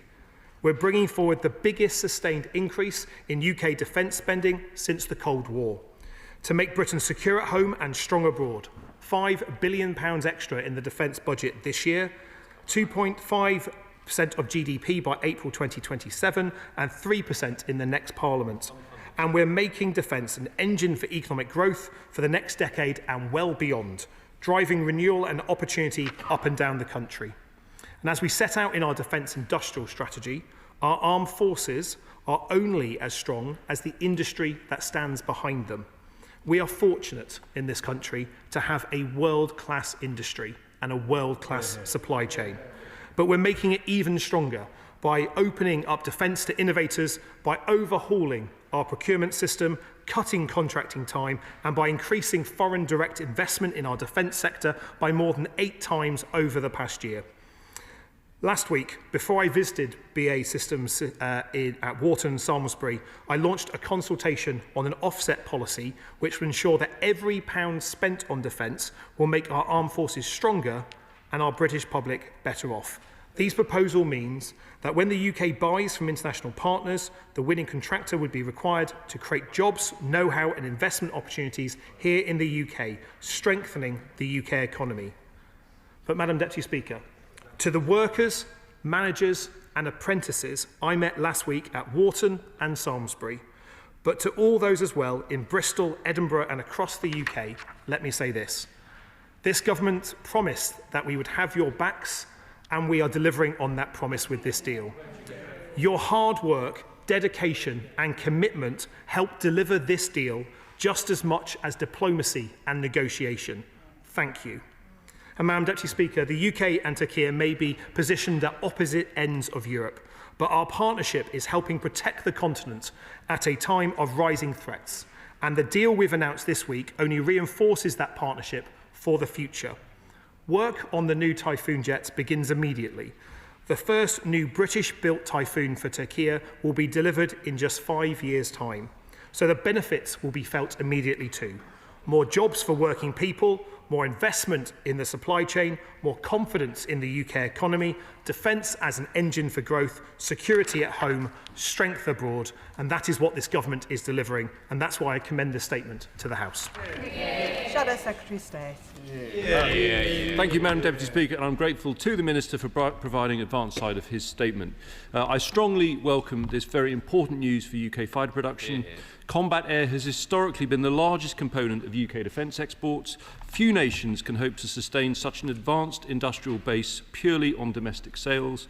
I stressed throughout my time as Minister for Defence Procurement the critical importance of exports, and this deal is very positive for the workforce in Warton, but also, as the Minister said, in Bristol, Edinburgh and elsewhere in the UK, for the wider SME supply chain, for our NATO ally Turkey, and for the Royal Air Force, which requires a domestic base of highly skilled workers to maintain our ability to deliver sovereign competitiveness in the air domain. Now, Madam Deputy Speaker, in the very well-attended GCAP event in Mr Speaker's estate rooms, I said then that defence exports were like a baton passed between administrations. The biggest deals take years to pull off and require teamwork within and across administrations. As with Norwegian frigates, there was a massive and concerted effort under the previous government to engage constantly with Turkey in support of Typhoon exports. And in my time as a minister, Typhoon exports were a top priority in the MOD, and I chaired a weekly cross-government committee focused in particular on persuading our German allies to change their long-standing position of opposing Typhoon sales to Saudi Arabia and Turkey. That work irrefutably helped pave the way for this deal. Now, noting how the Trinity House agreement with Germany, which I welcome, builds on the proposal I initiated from scratch to restore large-calibre barrel production to the UK, does the Minister agree that Germany's change of position on Typhoon exports underlines the strength of our bilateral relationship with them and the welcome stiffening of their military disposition more broadly, given the common threat we face? Of course, we should also recognise the important role of other long-standing defence export partners in this announcement. I note that the deal involves Qatar and Oman, giving Turkey what has been reported as up to 24 existing Typhoons. Can the Minister confirm if either will be buying replacement Typhoons, noting the option on 12, which Qatar has, which I understand is still outstanding? In terms of KSA, can the Minister update us on progress with Typhoon exports? Which of course brings in the very relevant matter of GCAP, the programme which develops Typhoon's successor. Madam Deputy Speaker, I have previously spoken of how GCAP is effectively, like AUKUS, two pillars. The Tempest platform being Pillar 1, and then Pillar 2, the critical elements such as loyal wingmen and electronic warfare, with significant potential benefit to the RAF's immediate lethality. Appreciating the complications in inviting new nations to join Pillar 1 and given strong hints about the German position in relation to their SCAF partnership with France, has the Minister considered inviting Germany to be a Pillar 2 partner of GCAP? And does the deal include any movement on complex weapons for integration into Typhoon, given our own industrial strength in that area? Now, Madam Deputy Speaker, on our own RAF Typhoons, the MOD has now retired some 30 RAF Tranche 1 Typhoons. Does the Minister plan to order any further Typhoons for the RAF to replace those, and if so, when? On E-scan radar, led by Leonardo in Edinburgh for the RAF's Typhoons, this has now been successfully developed, but no production orders have been placed. I previously urged ministers to accelerate this procurement to boost the lethality of our existing Typhoon fleet. When will E-scan radar be in service for the RAF?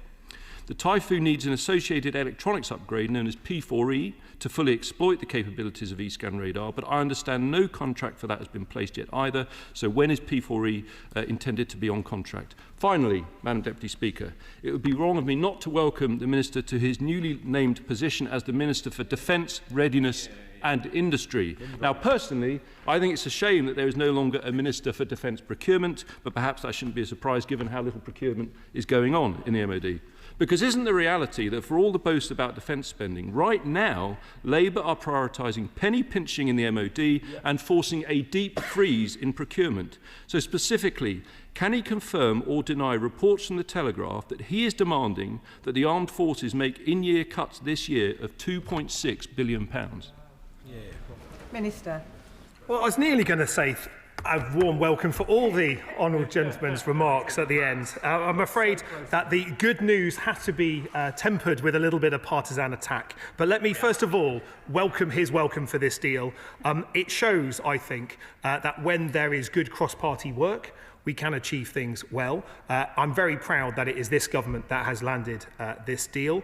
We know that when we took office, there was a substantial amount of work required to improve the export offer that the MOD had, and we have undertaken that work. It has shown benefits in the Norway deal and now the Turkey deal, and we are working on a number of other contracts with our allies that I hope will produce similar type of good news for workforces up and down the country in due course. The honourable gentleman asks about the approvals from our allies, and I can confirm that all Eurofighter nations have indeed signed off this export, including Germany. It's right that he raised Trinity House, the agreement that was signed between this government and Germany. That provides a huge amount of opportunity. And last week, marking the one-year anniversary of the signing of that deal, Boris Pistorius and our very own Defence Secretary were in a P8 flying from RAF Lossiemouth, underlining the commitment that we have for German P8s to fly from Lossiemouth and for German air crews to be participating with our RAF jets in a really important international mission that flies from Lossiemouth. GCAP is an essential part of our future combat air offer. It is something that was reinforced in the Strategic Defence Review that we published earlier this year, and this Typhoon order for Turkey helps fill a gap in the production line between our Typhoon orders that currently exist and the production of GCAP platforms in the future. He will know that all our spending announcements will be made as part of the Defence Investment Plan towards the end of this year. I would say to him, I think the radar that he mentions is an incredible piece of technology, and it's not only a benefit potentially to the RAF, but also to other Typhoon nations as well. I would just gently point out to him that since taking office just over a year ago, we've signed 1,000 major deals as part of the MOD. We continue to procure not just traditional aspects, but cyber, drones and other capabilities for our armed armed forces, and we'll continue to work with our allies, because the change that we need in our armed forces is not just renewing the kit and equipment for our forces, but buying equipment alongside our allies, cutting R&D costs, increasing interoperability, moving towards interchangeability, and strengthening our warfighting resilience. But I welcome his support for this deal, and I hope he will also join in thanking all the workers for their tireless effort in supporting our national security and those of our NATO allies. Jane Kirkham. Thank you, Madam Deputy Speaker. This deal will support 20,000 jobs and make sure we have the skills we need for future combat air programmes. Defence supports 37,000 jobs across the South West. What steps is the government taking to support skills across the whole defence sector and to support the space, satellite and drone sectors, which are so strong in Cornwall? Well, can I thank my friend for her question? As a fellow South West MP, I know how important defence is to our industry, but how important it is that we not only continue the investment in our armed forces, but we renew those capabilities. Space has a really critical part to play in our future capabilities, and indeed the ability for our armed forces to deploy with effect today. In relation to skills, she will know that in the Defence Industrial Strategy, as part of the £773 million package, we are looking to open a number of Defence Technical Excellence colleges across England that will provide an increased boost in the skill space that we need, because a challenge to all defence companies, large and small, is to grow the skill space so we have greater resilience and greater ability to direct more of that increasing UK defence spend at British companies delivering for our armed forces. Liberal Democrat spokesperson Callum Miller. Thank you, Madam Deputy Speaker, and thanks to the Minister for advance sight of his statement. So let me begin by warmly welcoming the announcement of this deal. It will generate jobs for a skilled and dedicated workforce here in the UK and generate much needed growth, while it will also contribute to the security and deterrence capability of the NATO alliance. The government is right to see Turkey as a key strategic partner on the Black Sea and as a NATO member an essential partner in our collective efforts to contain Putin's imperial ambitions defending our eastern flank. Yet, even as we recognise our shared security interests, we must be clear on Ankara's actions when they depart from our values and standards. The continued detention of Istanbul's mayor, Ekrem İmamoğlu, widely believed to be politically motivated, remains egregious and speaks to an alarming trend of democratic backsliding in Turkey. So can the Minister confirm whether he or the Prime Minister raised concerns about Mayor İmamoğlu's continued detention while concluding this deal? And if not, will the Minister call on the Foreign Secretary to raise this with the Turkish counterpart at the earliest opportunity? This deal speaks to the strategic imperative of deepening ties with our security partners across Europe and our alliance network. In May, the government trumpeted its new security framework with the European Union, a move which the Liberal Democrats welcomed. However, 5 months on, it's not clear what progress, if any, the government has made to flesh out the substance of this framework. So can the Minister please provide an update on what steps have been taken since May to strengthen security ties with the EU? And in particular, will he commit the UK to membership of the European Defence Agency to support a joined-up approach to collective rearmament with our European allies? Can I thank him for his warm welcome of this deal? I think a message that goes loud and clear to the workforce, not just of BAE Systems, but the entire supply chain, is the cross-party support for their work that this statement has produced for them. In relation to the questions around the Istanbul mayor, it's not for the Ministry of Defence to comment on individual legal cases in other countries. Our defence engagement with Turkey is focused on shared security interests and NATO cooperation. However, I recognise what the honourable gentleman has said, and I'll ask the Foreign Office to update him as they take lead in this respect here. In relation to the EU reset, I was very pleased to hear the Prime Minister at this dispatch box at PMQs today mark on the importance of the EU reset deal, our commitment as part of that to EU defence and security arrangements between the UK and the EU, and the progress that we are seeking to make in closer ties with them.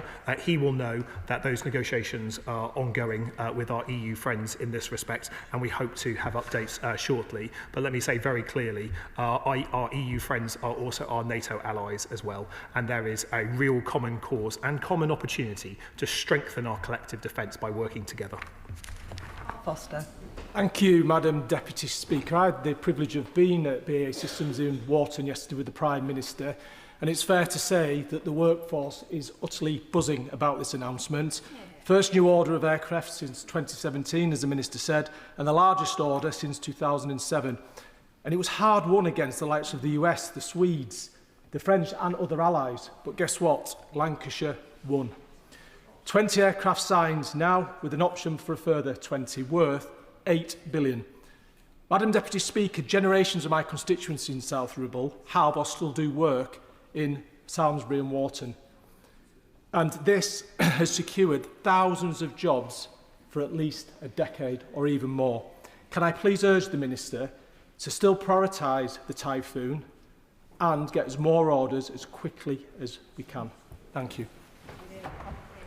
Well, can I thank my friend for his work that he has been doing alongside other Lancashire MPs, not only on the Labour benches but on a cross-party basis, in support of the workforce at Salisbury and Wharton, a really important part. And he says that Lancashire won, but I should place on record that the Yorkshire Defence Secretary was also a key part of it. But I think when you can play nicely with your neighbours, we can achieve great things together.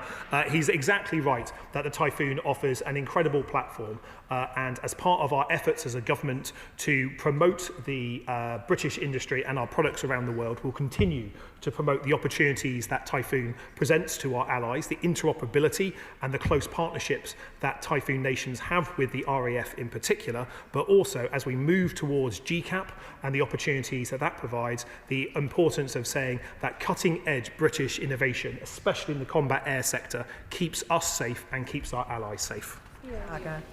Thank you, Madam Deputy Speaker. I welcome this announcement and can I congratulate the Minister, indeed the Right Honourable Lady Member for Liverpool Garston and Conservative predecessors for the team effort in getting us to this point. What next steps following this announcement is the government planning to take to build upon it to further strengthen the UK's defence, diplomatic and indeed economic, hugely important relationship with our close NATO ally Turkey? Well, can I thank him for his welcome and for his thanks to my immediate predecessor, the Honourable Member for Liverpool Garston as well. I think the partnership that we are seeking to develop and enhancing with the signing of the Typhoon deal between the UK and Turkey is not just about a jet and a platform. It is about the ongoing support arrangements for that provision. It's about the training and support. And as we come together across a number of work streams in support of our NATO security, there are more opportunities for both military to military cooperation with our friends in Turkey, but also aligning our political objectives in what is an incredibly important part of the world, the gateway to the Black Sea and our friends in Ukraine, but also as Turkey is an important regional player in the Middle East as well, in particular in Syria. And so there's a huge amount of opportunities about working together with our friends there that this deal helps reinforce. Jonathan Hinder. Thank you, Madam Speaker. Many of my constituents in Pendle and Clitheroe work at the BAE site in Samlesbury and they are absolutely delighted at this news. So I thank the Minister for his work and for everyone who has worked on this deal. This deal is good for our national security, it's good for high-skilled jobs and it's good for local economies like mine in Lancashire. Can the Minister outline what it will mean for young people in terms of the opportunities for apprenticeships as part of these contracts?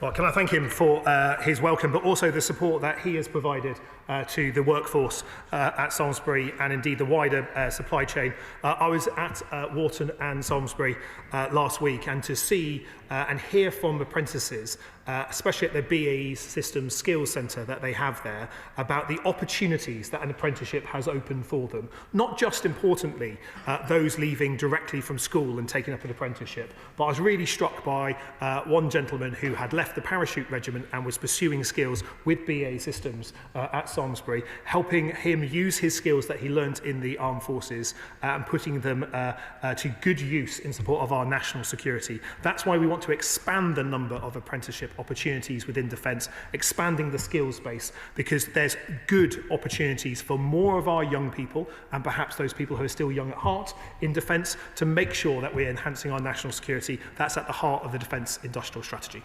Andrew Snowden.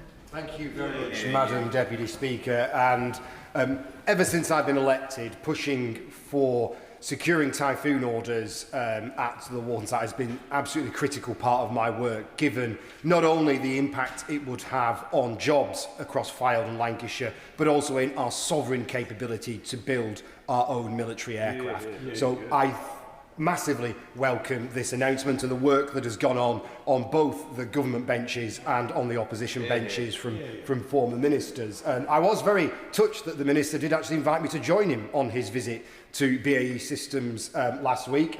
The Prime Minister, however, didn't seem to want to invite me to the announcement yesterday in my own constituency. Maybe he's been taking my PMQs too personally. We don't know, but it is a welcome deal. But what it does leave is the fact that we are now the only major partner in the Eurofighter project that is not ordering the aircraft that we are trying to sell to other countries. We are trying to sell aircraft abroad that we ourselves are not buying. And it would be, I'm sure, a great aid to future export deals to get that extra 20 over the line, further down the line, to look at Saudi and other places where we're trying to sell these, but equally to maintain and continue to boost our own sovereign capability in military aircraft, jobs right across our country, if we place that order for the RAF for some more Typhoons, and I will happily heap praise on the Minister should he do so. I thank him for that. I am heaping praise on the workforce in his constituency and across Lancashire, because I think, for me, it makes it so much easier to sell our products when we have a world-class workforce producing world-class products. I'm very sorry he wasn't able to join me for my visit, but I know he's a regular visitor to those facilities. He will have heard the importance of this order and why it has been such a priority for this government to get that over the line. He will know that all our spending commitments will be made in the Defence Investment Plan towards the end of this year, something that I was able to speak to the workforce about, and indeed the trade unions when I met them on my recent visit. I have to say there is an enormous amount of opportunity in the export market to help support the supply chains in the meantime, and it's not just the end product, though his constituency really values it. It is the fact that this is a good news day for those 330 companies right across our country for whom there will be more orders, and that sustains good, well-paid jobs. Josh Fenton-Glynn. Deputy Speaker, I welcome this deal, the biggest of its kind in a generation. At a time when the world is becoming more unstable, this ambition should turn world-class defence deals into growth that we feel in workshops, factories and communities across the country. In Calder Valley, or Valve Valley as we're known for our specialist valve manufacturers, businesses tell me that they want to play a bigger role in this success. But small and medium-sized firms feel locked out of defence procurement and supply chains. Worse, sometimes the big companies that dominate the field poach their skilled staff for those who can't access the process. So can my honourable friend make sure that the procurement system is more open and competitive so that more communities like Calder Valley can benefit from this investment? Well, can I thank him? I'm going to have to refer to him as the member for Valve Valley more often in this case from now on. But he raises a really important issue about the ability of small and medium-sized enterprises to access defence. We know that over the last decade, the amount of direct spend that the MOD makes with SMEs had fallen from 5% to 4%. We've set an ambition to spend an additional £2.5 billion directly with small businesses by 2028, and as part of that we'll be opening our Office for Small Business Growth at the start of the new year, a one-stop shop for small businesses to be able to access MOD contracts, to navigate the procurement system. At the same time, we're seeking to cut the contracting time that favours large companies with bigger contract teams over small enterprises to give more small businesses a shot at some of the increasing defence spending this government's making available. Cameron Thomas. Madam Deputy Speaker, for over 20 years, the Eurofighter Typhoon has showcased the merits of European cooperation and the marvel of UK aerospace engineering. I commend the government on this deal with our Turkish allies. It will secure British jobs, maintain our expertise in this field, and park a squadron of multi-role capable strike aircraft just south of occupied Crimea.